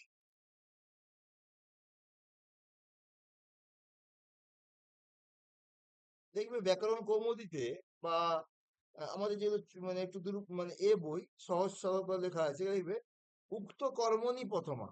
এই যে কর্মবাচ্যের কর্ম হলো উক্ত, কর্ম হলো কর্মবাচ্যের কর্ম হলো কর্মবাচ্যের কর্ম হলো উক্ত। সেই উক্ত কর্মে প্রথমা যে করছি আমরা কিভাবে করছি, কোন সূত্র বলে প্রথমা দিচ্ছি তাতে আমি মনে রাখবে কর্তৃবাচ্যের কর্তায় যে প্রথমা বিভক্তি হয় আর কর্মবাচ্যের কর্মে যে প্রথমা বিভক্তি হয়,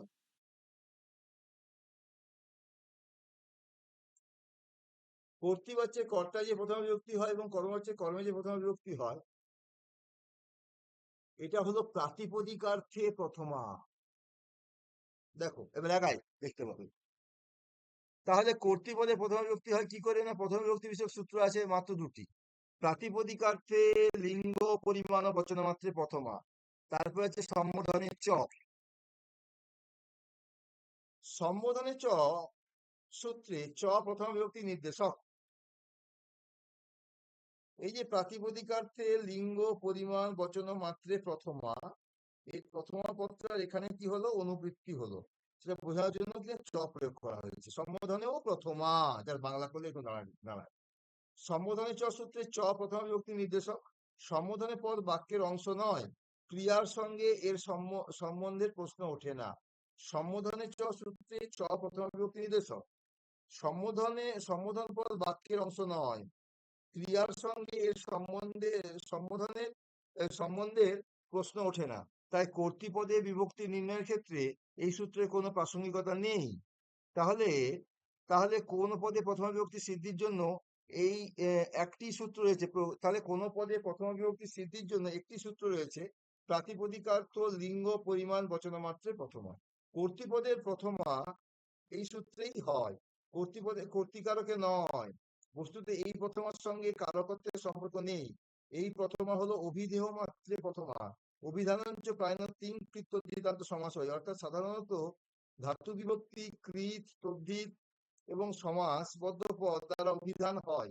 এইভাবেই কর্তৃপদের অভিধেয়ত্ব হয়। তাই কর্তৃপদে যে প্রথম বিভক্তি হয় তা প্রাতিপদিকার্থ লিঙ্গ পরিমাণ বচন মাত্রে প্রথমা সূত্রে অভিধেয় মাত্রে প্রথমা। তাহলে বুঝতে পারলে?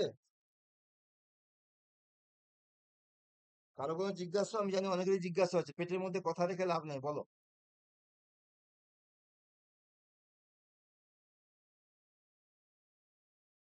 কারো কোনো জিজ্ঞাসা আছে? কেউ কি নেই নাকি লাইনে? সবাই আছি স্যার কারো কোনো জিজ্ঞাসা আছে? না স্যার তাহলে এইটুকু অংশের মধ্যে কোনো ভাঁট বগলাম না, অনেকগুলো কোশ্চেনের জায়গা দেখিয়ে দিলাম। ফার্স্টলি ক্রিয়ান্বয়ী কারকম দুটো পদের মধ্যে কি সম্বন্ধ আছে বুঝতে পারলে? বিভক্তি কটি, কারক কটি? স্যার হ্যাঁ বলো। বলছি যে প্রাতিপদিকার্থ লিঙ্গ পরিমাণ ও বচন মাত্রে প্রথমা বিভক্তি হয়, আর এখানে কারকটা তাহলে কি লিখবো যদি কারক জিজ্ঞাসা করে? আসবো আসবো, আগে এখানে আবার আবার আবার যাবো, কোনো অসুবিধা। দেখো এই জায়গাটাতে তাহলে আমি বললাম ক্রিয়ান্বয়ী কারকম বিশেষ বিশেষ সম্পর্ক আছে। বিভক্তি কয় প্রকার বললাম, কারক কয় প্রকার বললাম, আচ্ছা শব্দ বিভক্তির ব্যবহার কয় প্রকার বললাম। টু মাচ ইম্পর্টেন্ট, আমি আবার বলে দিয়ে যাচ্ছি, টু মাচ ইম্পর্টেন্ট জায়গা, সবগুলো ভালো করে দেখবে। কর্তৃকারক, কর্তৃকারক শব্দের প্রথমে বলে স্বতন্ত্র কর্তা। কর্তা তো স্বাধীন, যেখানে চেয়ে যেতে পারে কর্তা, যে কোনো বিভক্তি লাভ করতে পারে। এখানে কোশ্চেনের প্যাটার্ন বলেছি আমি। তৎপ্রয়োজক হেতুশ্চ, এখানে প্রযোজক কর্তা প্রযোজ্য কর্তা কি ব্যাপারটা বলেছি, কোথায় কোন বিভক্তি হয় তাও বলেছি। এবার চলে এলাম যে কর্মবাচ্য ভাববাচ্যের কর্তায় কি বলা হয়? অনুক্ত কর্তা। সেখানে কোন বিভক্তি হয় সেটা বলেছি। আর এই পাশে চলে এলাম যে কর্তৃবাচ্যের কর্তা এবং কর্মবাচ্যের কর্মতে যে প্রথম বিভক্তি হচ্ছে, এটা কোন সূত্র বলে হচ্ছে না, এটা প্রাতিপদিকার্থে লিঙ্গ পরিমাণ বচনমাত্রে প্রথমা। এইবারে দেখো এইখানে একটা দেওয়া ছিল অভিদেহ মাত্রে প্রথমা। অভিধানঞ্চ প্রায়ণ তিন কৃত তদ্ধিতান্ত সমাস হয়, অর্থাৎ সাধারণত ধাতু বিভক্তি তিন, কৃত কৃদন্ত পদ, তদ্ধিত মানে তদ্ধিতান্ত পদ এবং সমাসবদ্ধ পদে তারা অভিধান বা অভিধেয় সিদ্ধ হয়। এভাবেই কর্তৃপদের অভিধেয়ত্ব হয়। তাই কর্তৃপদে যে প্রথমা বিভক্তি হয় তা প্রাতিপদিকার্থে লিঙ্গ পরিণাম প্রথমা সূত্রে অভিধেয় মাত্রে প্রথমা। এক্ষুনি কিয়া বিশ্বাস একটা কোশ্চেন করলো আমাকে যে তাহলে এর কর্তাটা কিভাবে হচ্ছে? ওটা স্বতন্ত্র কর্তা। রাম বিদ্যালয়ং গচ্ছতি, রামটা হলো স্বতন্ত্র কর্তা, কিন্তু তার প্রথম বিভক্তি হচ্ছে কোন ধরে না প্রাতিপদিকার্থ লিঙ্গ পরিমাণ বচন মাত্রে প্রথমা, এই সূত্র ধারা ধরে প্রথমা বিভক্তিটা লাভ করছি। তাহলে কোথায় গেল রে বাবা? স্বতন্ত্র কর্তা বলে কর্তৃত্ব লাভ করছি যে রাম বদতি, কিন্তু প্রথমা বিভক্তি সূত্র কোনটা? প্রাতিপদিকার্থে লিঙ্গ পরিমাণ বচন মাত্রে প্রথমা। কারো কোনো জিজ্ঞাসা এবারে? কেয়া বিশ্বাস বুঝতে পেরেছো ব্যাপারটা? হ্যাঁ স্যার। স্যার হ্যাঁ তাহলে ওই যে কর্তৃ প্রথমা সূত্র অনুসারে বলে যে কর্তায় প্রথমা হয়, কোনটা বলো বলো বলো। স্যার বলছিলাম যে বলে না কর্তরি প্রথমা সূত্র অনুসারে কর্তায় প্রথমা হয়। কর্তরি প্রথমা, কর্মণি প্রথমা, এটা দেখবে বিদ্যাসাগর মহাশয়ের তৈরি ব্যাকরণ কৌমুদীতে খুব ভালো করে হাইলাইট করা হয়েছে। কর্তরি প্রথমা কোন কর্তা? কর্তৃবাচ্যের কর্তাকে বলা হয় স্যার কর্তরি প্রথমা। কর্তরি প্রথমা মানে তো উক্ত কর্তাই যেটা বলা মানে হচ্ছে, যেটা আর হয় কর্মণি যেটা কর্তৃবাচ্যের কর্তাকে বলা হচ্ছে কর্তরি প্রথমা, আর কর্মণি প্রথমা কোনটা? কর্মবাচ্যের কর্মকে বলা হচ্ছে কর্মণি প্রথম। বুঝতে পারলে ব্যাপারটা? হ্যাঁ স্যার। এই যে অংশটা বোঝালাম না, এটা রেকর্ডিংটা দেখবে দুবার। অনেক কোশ্চেন, অনেক এইটুকু অংশের মধ্যে তোমাদের অনেক জটিলতা ছিল, আমি গ্যারেন্টি দিয়ে বলছি। এইটুকু অংশের মধ্যে বহু জটিলতা ছিল তোমাদের, আমি জায়গাটা ক্লিয়ার করলাম আশা করি।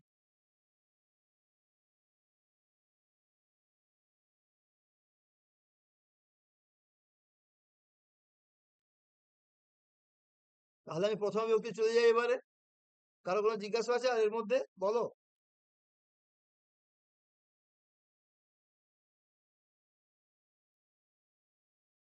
স্যার এখানে একবার বলছেন কর্মবাচ্যর ভাববাচ্যে অনুক্ত, হ্যাঁ আবার কি বলে যার নামে বাচ্য সেই উক্ত বা অভিহিত। হ্যাঁ, তাহলে যখন কর্মবাচ্য হচ্ছে তখন সেটা অনুক্ত ধরবো না?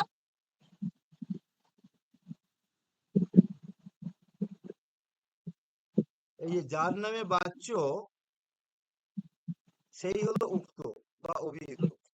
তাই কর্তৃবাচ্যের কর্তা হলো উক্ত বা অভিহিত, কর্মবাচ্যের কর্ম হলো উক্ত বা অভিহিত। ঠিক আছে? এই কর্তৃবাচ্যের কর্তায় প্রথমা বিভক্তি হয়, আর কর্মবাচ্যের কর্মে কি বিভক্তি হয়? প্রথমা বিভক্তি হয়। হুম। হ্যাঁ, এইগুলো হলো অভিহিত কর্তা, অভিহিত কর্ম। এটাকেই বিদ্যাসাগর মশাই বলছেন, এই কর্তাটাকে বলছে, এই যে কর্তৃবাচ্যের কর্তাকে বলছে কর্তরি প্রথমা, আর কর্মবাচ্যের কর্মকে বলা হচ্ছে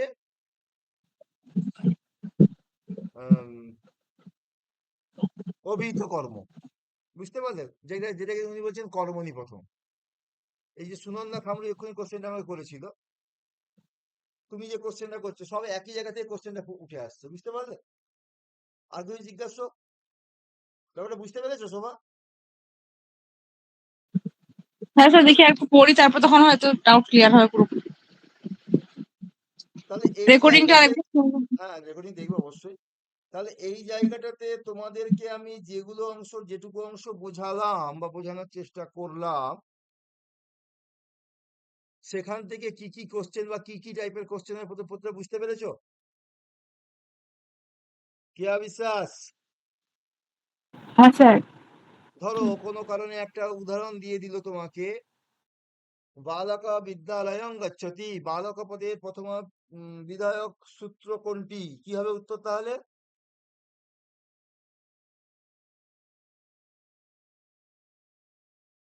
সূত্র কোনটি?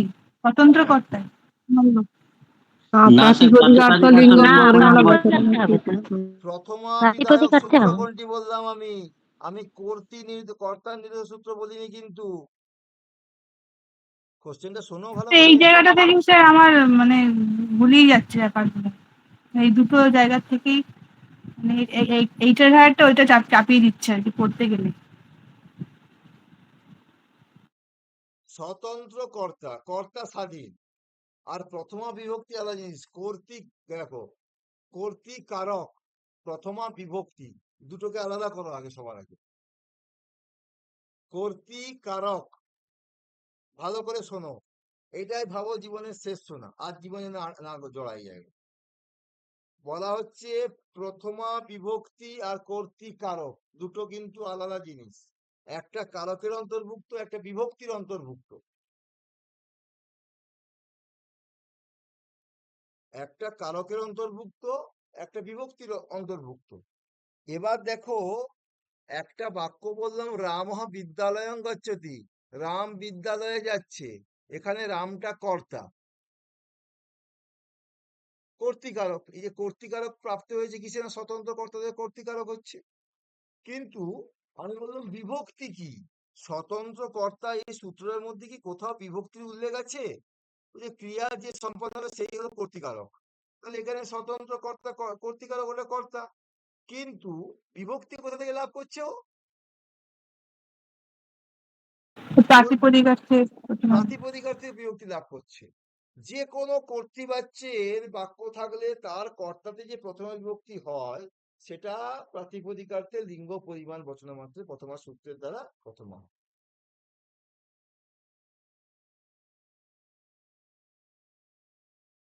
তাহলে আমি এগাই এরপর। প্রথমা বিভক্তি, কচ্চিৎ নিপাতেন বিধানাম, ভট্টজি দীক্ষিত বলেছে।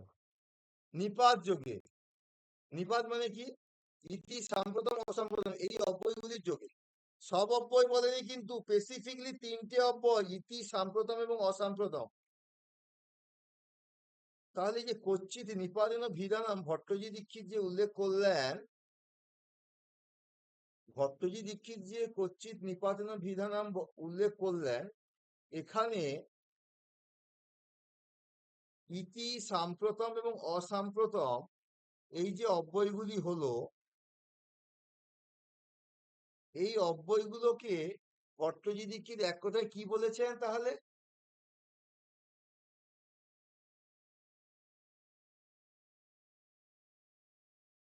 ইতি সাম্প্রতম এবং অসাম্প্রতম এই অব্যয়গুলিকে ভট্টজি দীক্ষিত তার এতে দীক্ষিত বাক্যে কি বলে উল্লেখ করেছেন?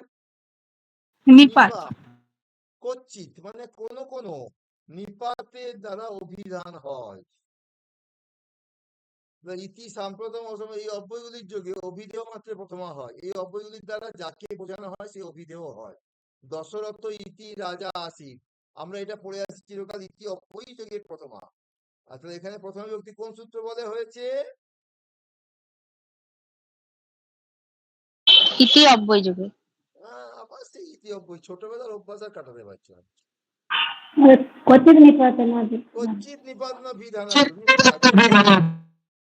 যেহেতু তুমি চাকরি পরীক্ষা দিয়ে যাচ্ছ, ফলে এখানে এই জিনিসটা তোমাকে মনে রাখতেই হবে, বুঝতে পারলে? ত্বং সাধু ইতি জানামি, তাকে সাধু এইভাবেই আমি জানি। একই জিনিস, ইতি সত্যং বক্তুং সাম্প্রতম, সদা সত্য কথা বলা উচিত।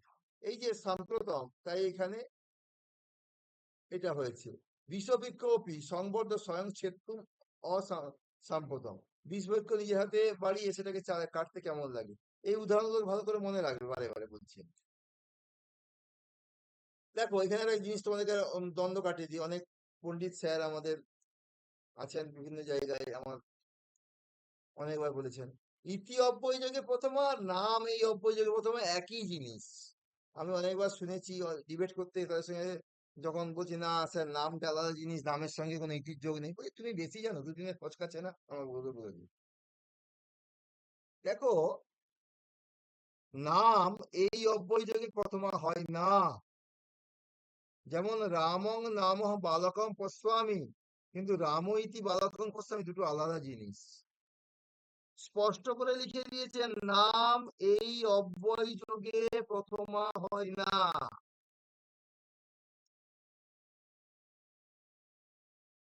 মাস্টারমশাইদের একটা হ্যাঁ, বৈশিষ্ট্য কি জানো তো, একটা খুলে বলছি, মাস্টারমশাইদের একটা বড় বৈশিষ্ট্য হলো, আমিও যদি স্কুলের একজন টিচার, বলা উচিত নয় কারণ আমি নিন্দা করা উচিত না, এখন তিনিও চাকরি পেয়েছেন কোনো সময় এসএসসি দিয়ে, তারপরে উনি কখনো বই খুলেননি আমার যা মনে হয়। সে আমাকে বলছে না ইতি অব্যয় যোগে প্রথম আর নাম শব্দ যোগে প্রথম একই জিনিস। আমি যখন বললাম না নামটা আলাদা জিনিস, নামের সঙ্গে ইতি অব্যয় কোনো সম্পর্ক নেই, বলছে, তুমি বেশি জানো আমার চেয়ে। আমি না ঠিক আছে, আপনি জানেন, ও নমস্কার, মোস্ট ওয়েলকাম। নামটা আলাদা জিনিস, বুঝতে পারলে তো বাবু? এটা ও সম্বন্ধে আমরা স্যার, পরে পড়বো এটা সম্বন্ধে। হ্যাঁ বলো। বলছি তাহলে যদি এরকম থাকে দশরথ নাম ও ইতি রাজা আসিত, তখন কি তো হবে? জাস্ট তোমাকে ইন্ট্রোডাকশন শেষে বললাম দশরথ নামও, এই যে আমি বললাম এই অংশটা তোমাদেরকে পরে পড়াবো, ঠিক পরে পড়াবো মানে কি, আমি পড়াতে পড়াতে ঠিক পেয়ে যাবো কোন জায়গায় এটা আছে, ঠিক আছে? এটা যে জায়গায় আছে সেখানে গিয়ে পাবো আমি। যেমন ধর দ্বিতীয় বিভক্তি একটা অংশ আজকে পড়াবো না, কারণ নিজন্তটা আমি পড়াইনি এখন, সেটা পড়াবো, ঠিক টাইমে পড়াবো, অবশ্যই ফাঁকি দিয়ে কোনো যাবো না, সব দেখাবো। ঠিক আছে, ওই শর্ট টাইমের মধ্যে সব দেখাবো, তুমি কতটা ধরে রাখতে হবে সেটা তুমি রেডি হও, দেখাবো অবশ্যই। অভিধেয় মাত্রে প্রথমা, যে শব্দ মুখ্যাত যা বোঝায় তা বোঝার জন্য যে জন্য প্রথমা বিভক্তি হয়। নর, ফলম, জলম, বৃক্ষলতা ইত্যাদি। তারপরে দেখো এখানে বলছে যে প্রাতিপদিকার্থ লিঙ্গ পরিমাণ ও বচন মাত্রে প্রথমা, যে শব্দের বিভক্তি যুক্ত হওয়ার আগে তাকে বলে প্রাতিপদিক। যে কোনো শব্দের বিভক্তি প্রাতিপদিক, কেবল প্রাতিপদিকের অর্থ বোঝালে দেখো যে শব্দ মুখ্যার্থ যা বোঝায় তাই প্রথম বিভক্তি হয়। তো এইটার সঙ্গে এই লাইনটার কোনো ম্যাচ পাচ্ছ? প্রাতিপদিকের অর্থ ও লিঙ্গ বোঝালে, কেবলমাত্র পরিমাণ বোঝালে, কেবলমাত্র সংখ্যা বোঝালে প্রথম বিভক্তি হয়। যেমন রাম বৃক্ষ লতা জলম, রামের অর্থ যার একার মহ বিসর্গ,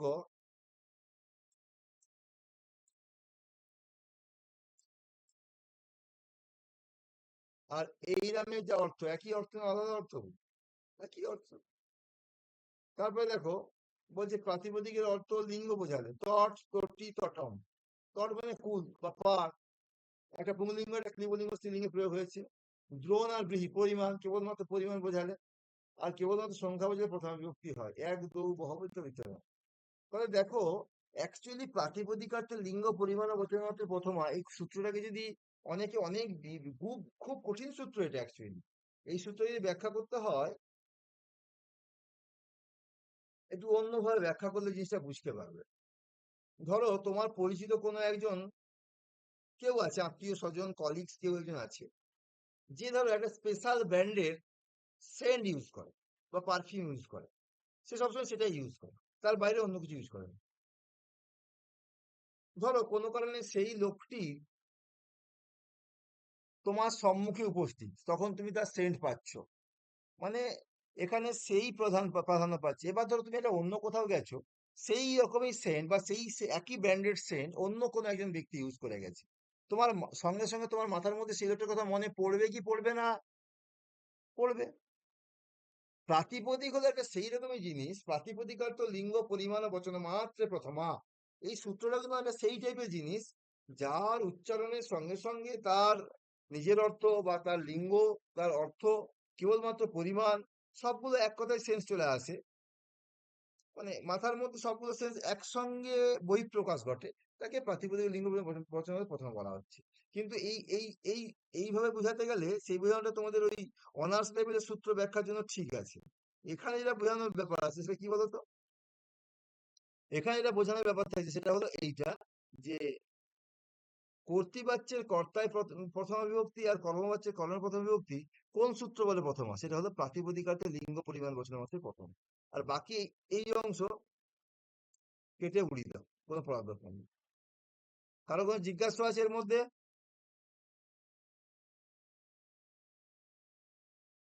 কারো কোনো জিজ্ঞাসা আছে এর মধ্যে?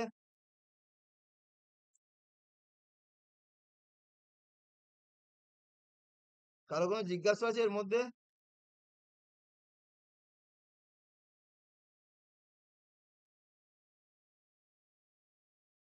একটা প্রাতিপদিকের অর্থ যখনই আসবে সঙ্গে সঙ্গে তার লিঙ্গ কি, তার পরিমাণ কি, তার বচন কি, সবগুলো কিন্তু পরপর পর তোমার মাথার মধ্যে চলে আসবে।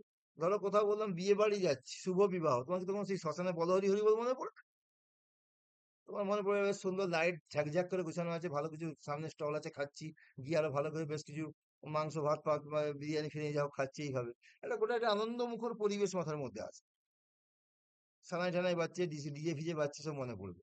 মানে এইগুলো দেখো প্রত্যেকটা কো রিলেটেড। বিয়ে বাড়ি মানে সেজে গুজে যাবো, বেশ চিকনাই হয়ে যাবো, ভালো করে খাবো, ভালো ভালো জিনিস স্টলে খাবো, তারপরে গিয়ে এমনি খাবো, তারপরে এসে অ্যান্টাসিড খাবো, সব জিনিস একসঙ্গে তোমার প্যাকেজ মনে পড়বে তোমার মাথার মধ্যে।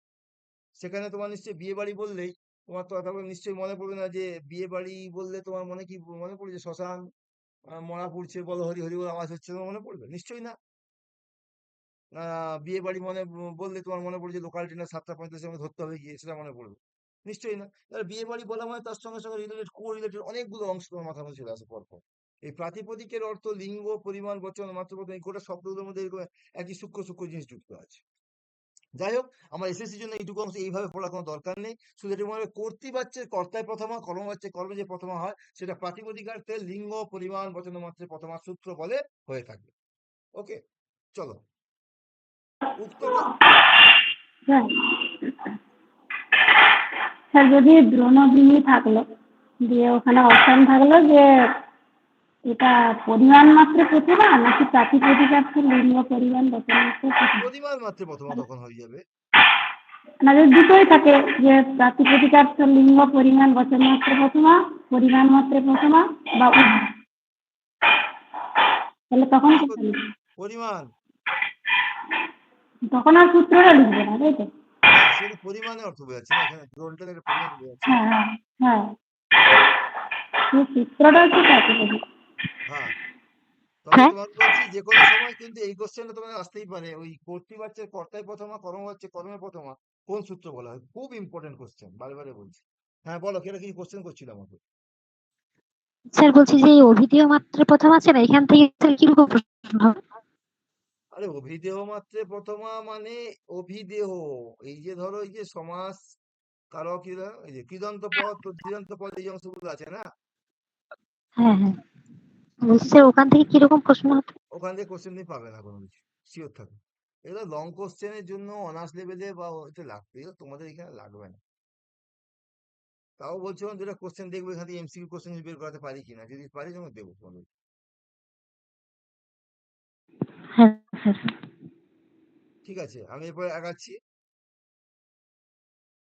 উক্ত কর্তায় এবং উক্ত কর্মে যে প্রথমা এই সূত্রেই হয়, কারণ তাদের কর্তৃত্ব কর্মত্ব অন্যের দ্বারা অভিহিত হয়, তাই এই প্রথমা প্রাতিপদিকার্থে বা অভিধেয় মাত্রে প্রথমা। কর্মবাচ্যের কর্মের নাম হলো উক্ত কর্ম বা অভিহিত কর্ম। উক্ত কর্মে প্রথমা বিভক্তি হয়, যেমন ময়া চন্দ্র দৃশ্যতে, বৃক্ষ ফলেনা পরিচয়তে, এইসব ব্যাপারগুলো হচ্ছে। এই জায়গাটা একটা ইম্পর্টেন্ট কোশ্চেন আছে। সম্বোধনে সম্বোধনে প্রথম বিভক্তি হয়, যেমন হে কৃষ্ণ, হে মাতা, জয় জয় দেবী চরাচর সারে, হে ভ্রাতর, ভো পুত্র, এগুলো সব সম্বোধনে সূত্র অনুসারে হচ্ছে। এই লাইনটা খুব ইম্পর্টেন্ট। যদিও কখনো এসএসসি তে কোশ্চেন আসেনি এখান থেকে, পিএসসি তে কোশ্চেন এসেছিল এবং এখান থেকে কোশ্চেন তোমার নেটেও এসেছিল। এক বচনং সম্মুদ্ধি, সম্বোধনে প্রথমার এক বচনের বিভক্তিকে সম্মুদ্ধি বলে। সম্মুদ্ধি কি তাহলে বুঝতে পারলে? সম্বোধনে প্রথমার এক বচনের বিভক্তিকে সম্বুদ্ধি বলে।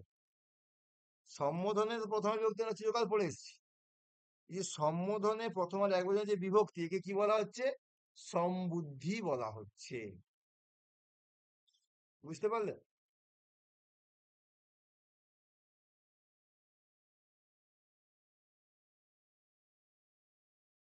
কারো কোনো জিজ্ঞাসা আছে এইটুকু অংশের মধ্যে? এটা কিন্তু টু মাচ ইম্পর্টেন্ট, বারে বারে বলছি।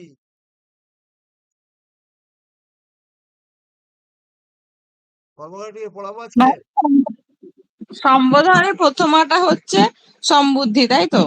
হ্যাঁ, প্রথমার এক বচনটা এক বছর মানে নর দ্বিবচনটা নয় শব্দের কিন্তু, দ্বিবচনটা নয় নরটা কিন্তু। যেটা বিসর্গ থাকে, হ্যাঁ, ওটা সম্বুদ্ধি, কিন্তু যদি নর ওটা যখন হয়ে সম্বুদ্ধি, যাচ্ছে, ভো নর, তখন সেটা নয়। তখন হুম, কিন্তু সেটা নয়। ব্যাপারটা বুঝতে পারলে তো? এটা নেটের কোশ্চেন, নেটেও এসছে, শুধু নরটা। টেস্টেও এসছে। ঠিক আছে, এটা খুব ইম্পর্টেন্ট কোশ্চেন, বারে বারে বলছি। আচ্ছা, আজকে কি দ্বিতীয় বিভক্তি পড়াবো? স্যার একটু শুরু করুন যতটুকু হয়। আমি ভাবছিলাম বেদটা শুরু করবো কিনা এর সঙ্গে। না স্যার, এই বেদ দিয়ে শুরু করে থাক। হ্যাঁ স্যার, হ্যাঁ, বেদটাই শুরু করবেন, বেদটা শুরু করবেন স্যার, এটা এতটাই থাক। তাহলে আমি আরেকবার একটা কথা এখানে সামারি বলে দিচ্ছি, যেটা তোমাদের আসবে, গুরুত্বপূর্ণ জায়গা।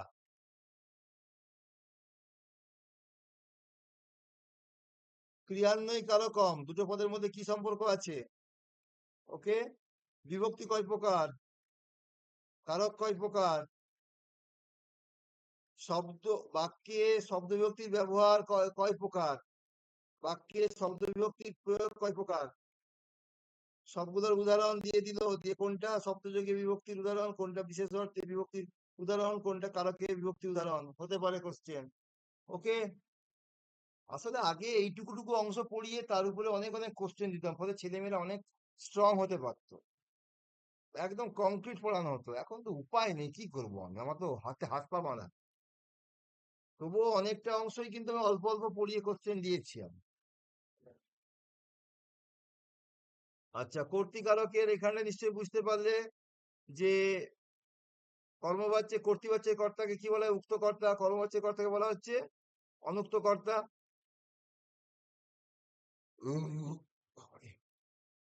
এরপর যেটা আসছে দেখো, হেতু কর্তাটা কি, প্রযোজক কর্তা, হেতু কর্তা কি, প্রযোজ্য কর্তা কি। এই জায়গাটা question, important question. And thereafter question বলছি কর্মবাচ্যে ভাববাচ্যে কর্তাকে কি বলা হয়, অপর একই কোশ্চেন। এই জায়গাটা উক্ত কর্তা, অনুক্ত কর্তা, প্রযোজ্য কর্তা, প্রযোজক কর্তা, অনুক্ত কর্তা, এগুলো খুব ইম্পর্টেন্ট জায়গা। যতক্ষণ না কোশ্চেন সেট দিচ্ছি বুঝতে পারবে না।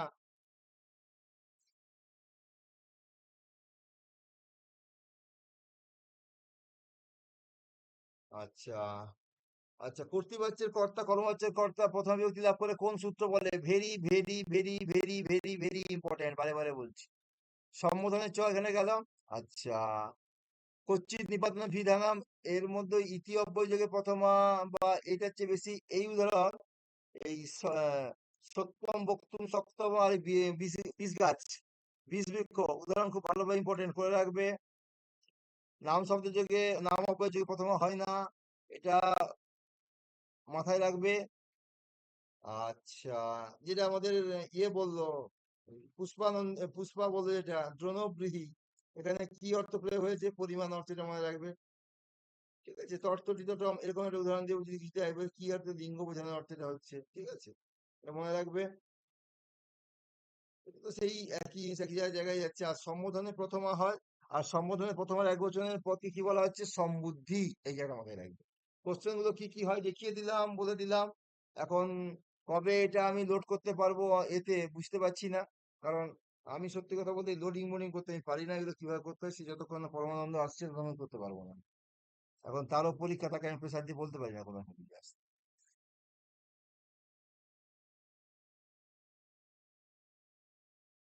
কর্মকাণ্ডকে পড়িয়ে শুরু করে দেবো? আমাকে যদি বলো, আমি এখন রাত্রি 2টা পর্যন্ত টেনে দেবো, কোনো অসুবিধা নেই আমার। তোমরা যদি জেগে থাকতে পারো, আমাকে যদি তোমরা বলো যে স্যার কর্মকাণ্ডটা পড়িয়ে শেষ করে তো দিন, করান না, কর্মকারটা একটু শুরু করেন, তারপরে না হয় দিয়ে হবে।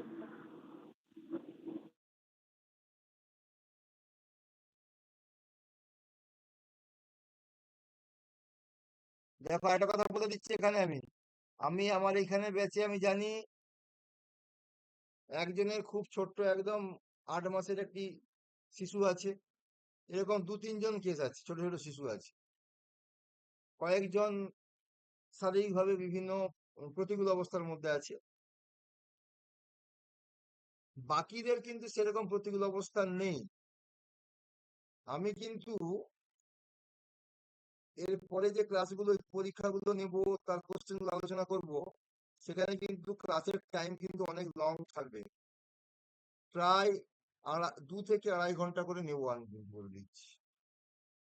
2 ঘন্টা থেকে 2.5 ঘন্টা করে। ওই যে ধরো 60টা কোশ্চেন দিলাম, ওই 60টা কোশ্চেন শুধু 60টা কোশ্চেন নয়, ওই 60টা কোশ্চেনের পেছনে আরো 5টা করে কোশ্চেন লুকিয়ে থাকবে, সেগুলো আমাকে জানিয়ে দিতে হবে। তোমরা সেইভাবে রেডি থাকো, প্রিপেয়ার থাকো আগামী 1 মাসের জন্য।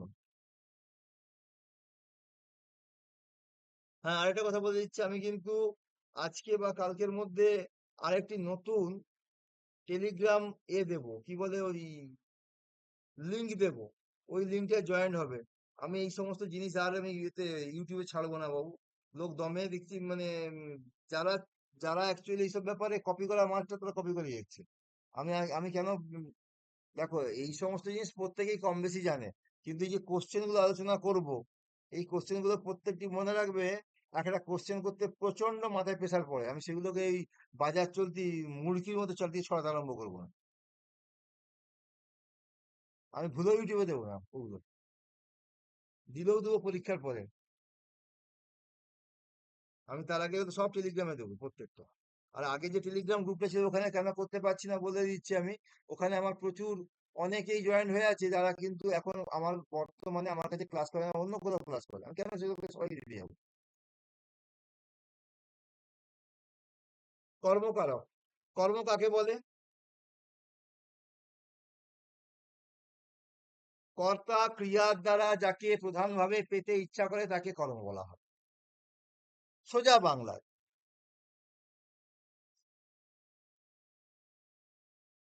আমার খিদা পেয়েছে, আমি ভাত খাচ্ছি, বাক্যের কর্তাকে আমি। কি করছি? খাচ্ছি। কি খাচ্ছি? ভাত খাচ্ছি। তাহলে খাওয়া ক্রিয়ার দ্বারা আমি কোনটা পেতে ইচ্ছা করছি? না, ভাত। তাই ভাতটা হলো কর্ম। সোজা কথা এইটাই তো।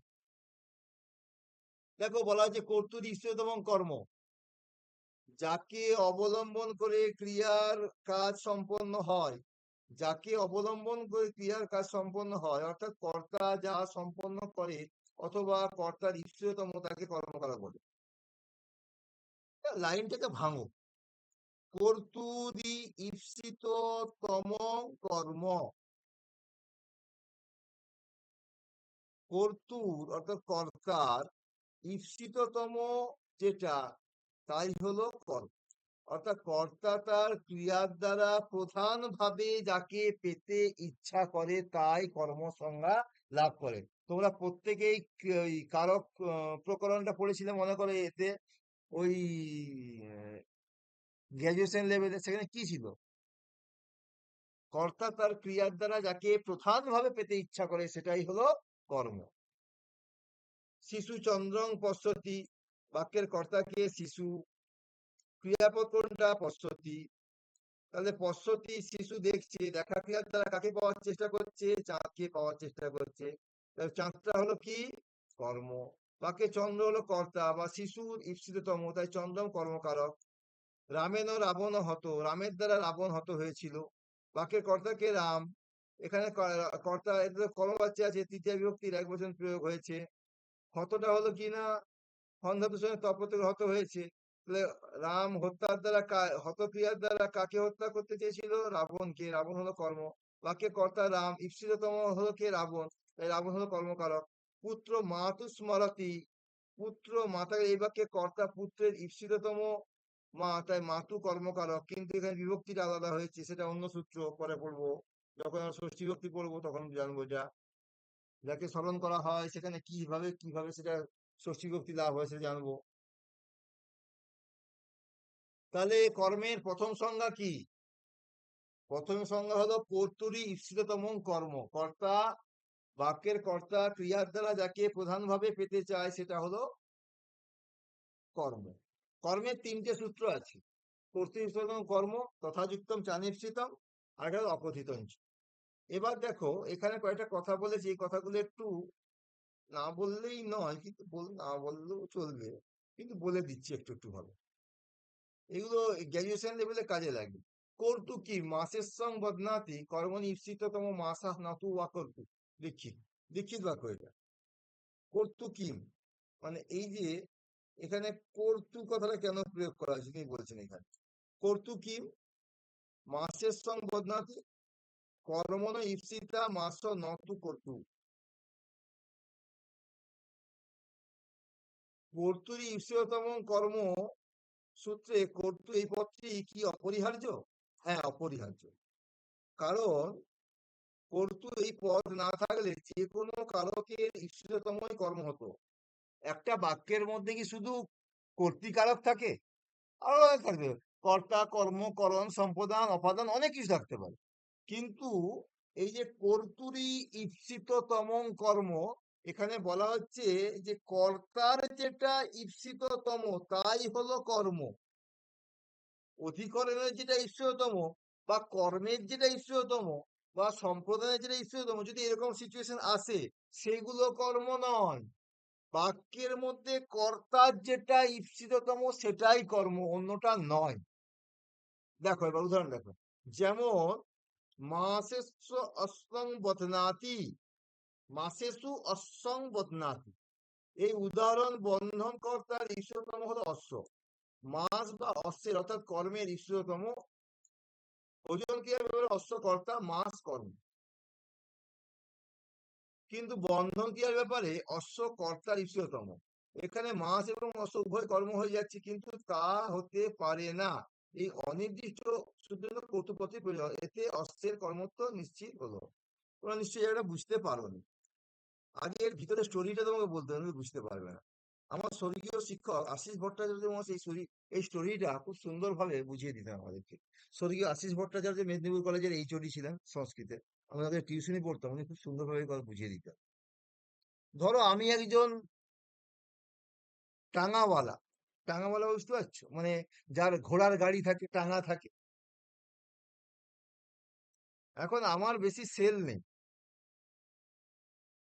আমার বেশি সেল নেই, মানে আমার কাছে গাড়িতে লোক উঠছে না, তাই ঘোড়াকে ছোলা খাওয়ানোর মতো আমার পয়সা নেই। মাঝে মাঝে দুই এক মুঠা করে খাওয়াই বা অন্য কিছু খাইয়ে দিই, ঠিক আছে। তো আমি তো চাই আমার ঘোড়াটা হৃষ্টপুষ্ট থাকুক, নইলে কি করে পরিশ্রমের কাজ বইতে পারবে। আমি কি করলাম না, রাস্তায় ফাঁক দেখে বা রাস্তার মধ্যে কোথাও একটা ফাঁকা দেখে লোকের একটি মাসকলাইয়ের ক্ষেতে গিয়ে ঘোড়াকে বেঁধে দিলাম, কিছুক্ষণ ঘোড়াকে চড়তে দিয়ে দিলাম। দেখেও না দেখার ভান করে ঘোড়া খাচ্ছে খাক, আমি চুপচাপ বলবো, ঘোড়া ছাড়াই চলে গেছে। মাসকলাই জানো, মাসকলাই, মাসকলাই হলো এক প্রকারের শস্য। মাসকলাই সম্বন্ধে আবার বিতর্ক আছে। অনেকে মাসকলাইকে বলে ওই যেটাকে আমরা মুসুর ডালের মধ্যে দিই সেই কলাই, অনেকে বলে না মাসকলাই হলো সেই কলাই যাকে আমরা বলি ওই সোজা কথাই নামটা পেটে আসছে, ভুলে যাচ্ছি, যেটা কিডনি স্টোনের জন্য এই কলাইটা খাই জলে ভিজিয়ে, কুলত্থ কলাই যেটাকে বলা হয়। আমি ব্যাপারটা মাসকলাই ব্যাপারটা কি সেটা আমি বলতে পারবো না, মাসকলাই একটা শস্য এটুকু বলতে পারবো। তাহলে ধরো আমি একজন টাঙাওয়ালা, আমার একটি ঘোড়া আছে, আমি চাইছি আমার ঘোড়া কিছু না কিছু খেয়ে মোটাসোটা থাক বা শক্তিমান থাকুক। তখন আমি কি করলাম না, রাস্তার ধারে এক জায়গায় দেখলাম জমিতে প্রচুর মাসকলাইয়ের গাছ আছে, সেখানে গিয়ে ওকে আমি হালকা ভাবে ছেড়ে দিলাম, বেঁধে দিলাম না, ছেড়ে দিলাম। বেঁধে দিয়ে কথা বেঁধেই দিলাম, ধর দড়িটা লম্বা করে বেঁধে দিলাম। এখন ঘোড়াটি গিয়ে চুপি চুপি, তার তো পেটে খিদে আছে, সে মাসকলাই গুলোকে সুন্দরভাবে কচমচ করে সবুজ সবুজ মাসকলাইয়ের গাছগুলোকে বা কলাইগুলোকে চিবিয়ে চিবিয়ে খেতে আরম্ভ করছে, খেয়ে যাচ্ছে। তাহলে এই যে গোটা ঘটনা বললাম, ঘটনার মধ্যে যে বাক্যের আকারে আনি গোটা ঘটনা রাখি, তাহলে কি কি পাবো না, একজন লোক টাঙাওয়ালা, সে কি করলো না, তার ঘোড়াকে নিয়ে গিয়ে মাসকলাইয়ের ধারে, মাসকলাইয়ের খেতে পাশে বাঁধলো এবং ঘোড়াটি মাসকলাই খেতে আরম্ভ করলো। তাহলে বাক্যের মধ্যে কর্তা কজন আছে, ক্রিয়া কটা আছে? আমি তোমাদের কাউকে জিজ্ঞাসা করার স্কোপ না দিয়ে নিজেই বলছি। বাক্যের মধ্যে টাঙাওয়ালা একটা কর্তা, তার একটি উদ্দেশ্য আছে যে ঘোড়াকে যেমন করে হোক খাওয়াও বা হৃষ্টপুষ্ট করবো।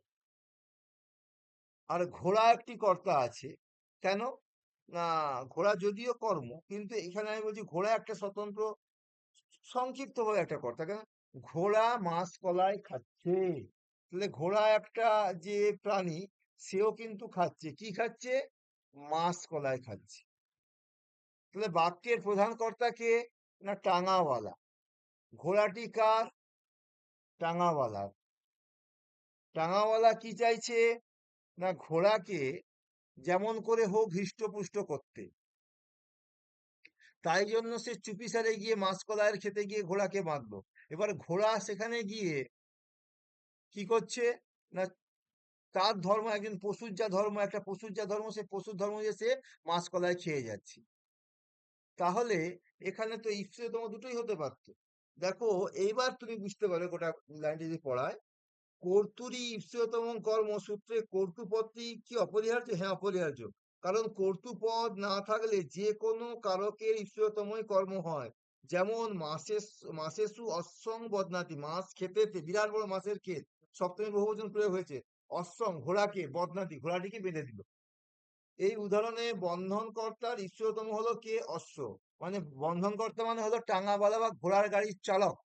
সে কি করছে? না অশ্বকে, ঘোড়াকে নিয়ে গিয়ে কোথায় বাঁধছে? তার ইষ্টতম কোনটা? না তার ইষ্টতম হলো ঘোড়া। মাছ হচ্ছে কি? মাছ মানে হলো মাছ কলাই। কার? না অশ্বের বা কর্মের ইষ্টতম। ভোজন ক্রিয়ার ব্যাপারে অশ্ব হলো কর্তা, মাছ হলো কর্ম। কিন্তু বন্ধন ক্রিয়ার ব্যাপারে অশ্ব কর্তার ঈপ্সিততম। অশ্ব হলো কর্তার ঈপ্সিততম। তাহলে দেখো, মাসেসু অশ্বাং বদনাতি, এই যে গোটা বাক্যটার মধ্যে যদি আমি তো গল্পটা বলে দিলাম, তাহলে গল্পটার মধ্যে দেখতে পাচ্ছি কর্তার ঈপ্সিততম হলো বা কর্তার প্রধান ইচ্ছা হলো তার ঘোড়াকে খাওয়াবে। এবার ঘোড়া গিয়ে কি খাবে? তাহলে আমার ইচ্ছা হলো যে ঘোড়াকে খাইয়ে হৃষ্টপুষ্ট করব, তার জন্য আমি ঘোড়াকে নিয়ে গিয়ে বাঁধলাম। তাহলে কর্তার ইষ্টতম কে? ঘোড়া। ঘোড়ার ইষ্টতম কে? না মাছ কলায়। তাহলে এখানে বলা হয়েছে যে সূত্রে কর্তুরী ইষ্টতম কর্ম, অর্থাৎ গোটা বাক্যের মধ্যে যে যে অংশ যাই থাক, কিন্তু কর্তার যেটা ঈপ্সিততম সেটাই কর্মরূপে চিহ্নিত হবে বা গণিত হবে। অন্য কারো কিন্তু ঈশ্বরতম কর্মরূপে গণিত হবে না। তাহলে গোটা বাক্যের মধ্যে টাঙাওয়ালার বা ঘোড়ার ঈশ্বরতম বস্তু হলো মাছ। গোটা বাক্যের মধ্যে মানে কর্তা হলো কি? টাঙাওয়ালা বা ঘোড়ার মালিক। তার ঈশ্বরতম কি? না ঘোড়াকে হৃষ্টপুষ্ট, ঘোড়া হলো তার ঈশ্বরতম। আর ঘোড়ার ঈশ্বরতম কোনটা? মাছ কলাইয়ের গাছ।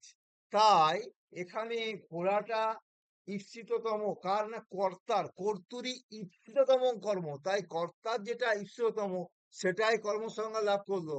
কিন্তু যেটা কর্মের ঈপ্সিততম মানে অশ্ব, কর্ম তো এখানে অশ্ব, তার যেটা ঈপ্সিততম সেটা কিন্তু কর্মত্ব লাভ করলো না।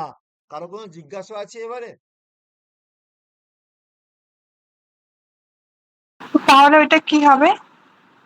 হ্যাঁ, যেটা কর্মত্ব লাভ করলো না ওটাকে তাহলে কি বলবো? সপ্তমী হয়ে যাচ্ছে। না এখানে সেই জায়গায় সেই কোশ্চেনটা নয়, এখানে শুধু বলা হচ্ছে যে দেখো কোশ্চেনটা করিয়ে দেওয়া আছে, দেখো কর্তু কিম মাসেস্য অশ্বং বদনাতি কর্মণ ঈপ্সিত মাস নতু কর্তু। দেখো এটা তো একটা দীক্ষিত বাক্য। দীক্ষিত বাক্যের মধ্যে বলা হয়েছে যে বাক্যের মধ্যে তো বলতেই পারতো যে ঈপ্সিততম কর্ম। সেখানে যদি বলি যে কর্তু কথাটা না থাকতো, সেখানে যদি এটা ঈপ্সিততম কর্ম যদি থাকতো, তাহলে এই কর্তৃপদটা না থাকতো, তাহলে কি হতো? যে এই কর্তুর জায়গায় তাহলে বলতো যে কর্মের ঈশ্বরতম কর্মসংজ্ঞা লাভ করতে পারে, কর্মের ঈশ্বরতম কর্মসংজ্ঞা লাভ করতে পারে, সম্প্রদায় ঈশ্বরতম কর্মসংজ্ঞা লাভ করতে পারে।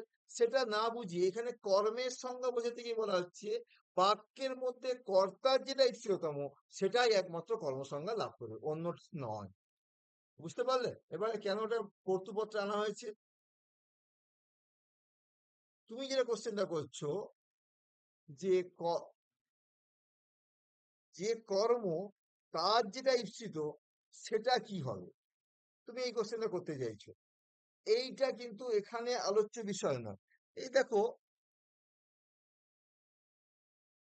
মাসেসু অশ্বং বদনাতি, মাসকলাইয়ের ক্ষেতেতে অশ্বকে বাঁধা হয়েছে। এখানে কিন্তু অশ্বর ঈপ্সিততম কি সেটা কিন্তু ক্লিয়ার করে বলা হয়নি। যদিও যখন অশ্বের ঈপ্সিততম কি হবে তখন বাক্যের স্ট্রাকচারটা চেঞ্জ হয়ে যাবে। বুঝতে পারলে? হ্যাঁ স্যার। কারো কোনো জিজ্ঞাসা আছে আর?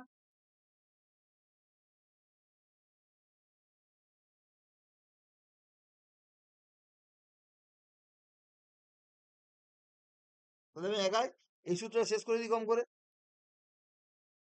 তমব গ্রহণম কি পয়সা উদনম ভূমক্তে, এইটা পরীক্ষায় কোশ্চেন হয়। কর্তার যা ঈপ্সিততম সেটি কর্ম। এখানে তমব গ্রহণের ঈপ্সিততম বলা সার্থকতা কি? তমব গ্রহণ কি অপরিহার্য? হ্যাঁ, তমব গ্রহণ অপরিহার্য। কারণ তমব গ্রহণ না করলে যা কিছু কর্তার ঈপ্সিত সবই কর্ম হয়ে যায়। যেমন পয়সা ওদনং ভূমক্তে, দুধ দিয়ে ভাত খাচ্ছে। এই বাক্যে পয়স ওদন উভয়ই কর্তার ঈপ্সিত। তমব না হলে এই দুটোই কর্ম হয়ে যাবে। তাই তমক প্রত্যয় গ্রহণ করে ঈপ্সিত মাত্রই কর্মত্ব নিষিদ্ধ হয়েছে। ভোজন ব্যাপারে পয়স কর্তার ঈপ্সিত হলেও তা ঈপ্সিততম নয়। একটা হলো ঈপ্সিত, একটা হলো ঈপ্সিততম। কর্তার ঈপ্সিত হলো ওদন, আর পয়স হলো ভাত খাওয়ার আনুষঙ্গিক উপমা মাত্র। এভাবে তমক গ্রহণের দ্বারা পরম পয়সের কর্ম নিষিদ্ধ হয়েছে। এই যে দেখো এই লাইনটার মধ্যে বলেছে, দেখো কর্তুরি, কোথায় গেল সূত্রটা? কর্তুরি ঈপ্সিততম কর্ম। কর্তা তার ক্রিয়ার দ্বারা যাকে প্রধানভাবে পেতে ইচ্ছা করে। ঈপ্সিত মানে পাওয়ার ইচ্ছা। ধরো আজকে আমি পড়াতে বসেছি 9টার সময়, দিয়ে আমি বললাম যে আজকে আমি তোমাদেরকে কি পড়াবো না কারক বিভক্তি পড়াবো। দিয়ে কারক বিভক্তি পড়াতে গিয়ে আমি আনুষঙ্গিক কয়েকটা কোশ্চেন সেট আলোচনা করতে আরম্ভ করলাম। তো তখন তোমাদের মনে হয় কোশ্চেন সেট তো স্যার দিয়েই দিতে পারতো, এখানে এবিসিডি লিখে দিয়ে কোনটা হ্যাঁ ঠিক হবে কোনটা ভুল হবে, বেকার সময় নষ্ট করে এখানে অনলাইনে সময় নষ্ট করছি। তোমার এখানে ঈপ্সিততম কোনটা ছিল? কারকটা পড়া। তার সঙ্গে আনুষঙ্গিক হয়ে তুমি কয়েকটা কোশ্চেনের সেট করে নিলে, এটা হলো কি তোমাদের আনুষঙ্গিক। কিন্তু ঈপ্সিততম কোনটা ছিল? না কারক পড়া। তাই একটা বাক্যে কর্তার দ্বারা অনেকগুলো ক্রিয়াই সম্পন্ন হতে পারে, কিন্তু যেটা ঈপ্সিততম সেটাই কিন্তু কর্মসংজ্ঞা লাভ করে। যেমন ধরো একটি ছেলে বিদ্যালয়ে যাচ্ছে, বিদ্যালয়ে যাওয়ার সময় সে কি করলো না দোকানে দাঁড়িয়ে একটা কলম কিনলো। তারপরে যাওয়ার আগে কোথাও একটা পেয়ারা কিনলো, টিফিনে খাবো, পেয়ারা কিনলো। তারপর সে স্কুলে গেল। তাহলে বাক্যের কর্তা যে বালকটি বিদ্যালয়ে যাচ্ছিল, তার ঈপ্সিততম কর্ম কি ছিল? তার ঈপ্সিততম কর্ম ছিল বিদ্যালয়ে যাওয়া। তাই বিদ্যালয়টা হলো এখানে মুখ্য কর্ম, ঈপ্সিততম কর্ম। এই জন্যই এই সূত্রের মধ্যে মানে কর্মে তো 3টে সংজ্ঞা হয়। প্রথম বা প্রধান সূত্রের মধ্যে কর্তুরী ঈপ্সিততম কর্ম, কর্তার দ্বারা যেটা প্রধানভাবে পেতে ইচ্ছা হয় সেটাই কর্মসংজ্ঞা বা প্রধান কর্মের সংজ্ঞা লাভ করে। তাই এখানে বাক্যের মধ্যে তম কথাটা গ্রহণ করা হয়েছে। পয়সা ওদনং ভুঙ্ক্তে, দুধের দ্বারা ভাত খাচ্ছি। তাহলে কি খাচ্ছি? আমি ভাত খাচ্ছি, মানে ভাত খাওয়ার সময় আমার মুখ দিয়ে যেমন ভাত ঢুকছে তেমন পয়সা মানে দুধটা তো ঢুকছে, কিন্তু না, দুধটা হলো আনুষঙ্গিক বা সাহায্য বোধক। ঠিক আছে?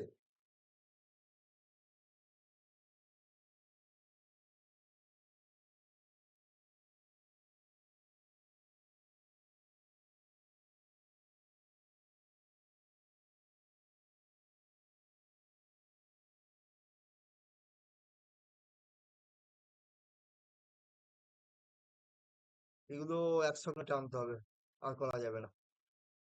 10টা 40 বেজে গেছে। স্যার এটুকুই থাক স্যার। আজকে এটুকুই থাক, আর লাগাচ্ছি না আমি। কালকে, আচ্ছা কালকের ক্লাসটা যদি একটু আগে শুরু করি, কারো কোনো অসুবিধা আছে? না স্যার। স্যার 9টা থেকেই হোক স্যার, অসুবিধা আছে। আচ্ছা আচ্ছা আচ্ছা, তাহলে মোটামুটি খেয়ে দিয়ে রেডি হয়ে আসবে প্রত্যেকে, আমিও খেয়ে দিয়ে আসবো রেডি। কারণ এখন গিয়ে এবার সময় খাবো না। ঠিক আছে তাহলে লেফট হয়ে যাচ্ছি।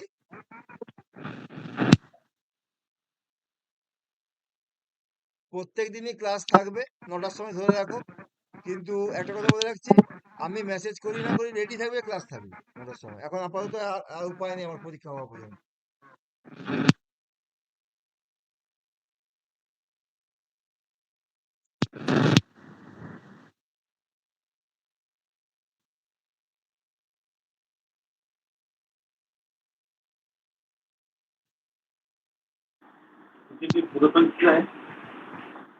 স্যার ওটা 9:30 একটু করবেন। চেষ্টা করছি, চেষ্টা করছি। ধরেন আমার যে একটা পুচকি আছে না একদমই, ও তো এই তো সবে 1 বছর। মানে অ্যাকচুয়ালি 9:30টার সময় শুরু করলে সবচেয়ে ভালো আমার। হ্যাঁ মানে ওকে এবার আমি খাইয়ে টাইয়ে রেডি করে দিলে, মানে কারোর কোলে চাপিয়ে দিলে আমি ক্লাসটা করতে পারবো। 9:30টার সময় শুরু করলে শুধু তোমাদের নয়, আমার বিরাট উপকার। 9:30 বা 10টার সময় শুরু করলে আমি এবার 12টা 1টা পর্যন্ত টানতে পারবো, কোনো অসুবিধা নেই আমার। এই একটা হলে আমাদেরও সুবিধা হবে। হ্যাঁ, হ্যাঁ স্যার, 1টা পর্যন্ত হলে তো সমস্যা। একটা হলে 5টায় উঠতে হয়। আরে একটা করবে না বলছে, কিন্তু 9টা হলে ব্যাপারটা ওই এবার একজন পড়ে, বড়টা পড়ে উঠবে, ছোটটাকে এবারে খাইয়ে টাইয়ে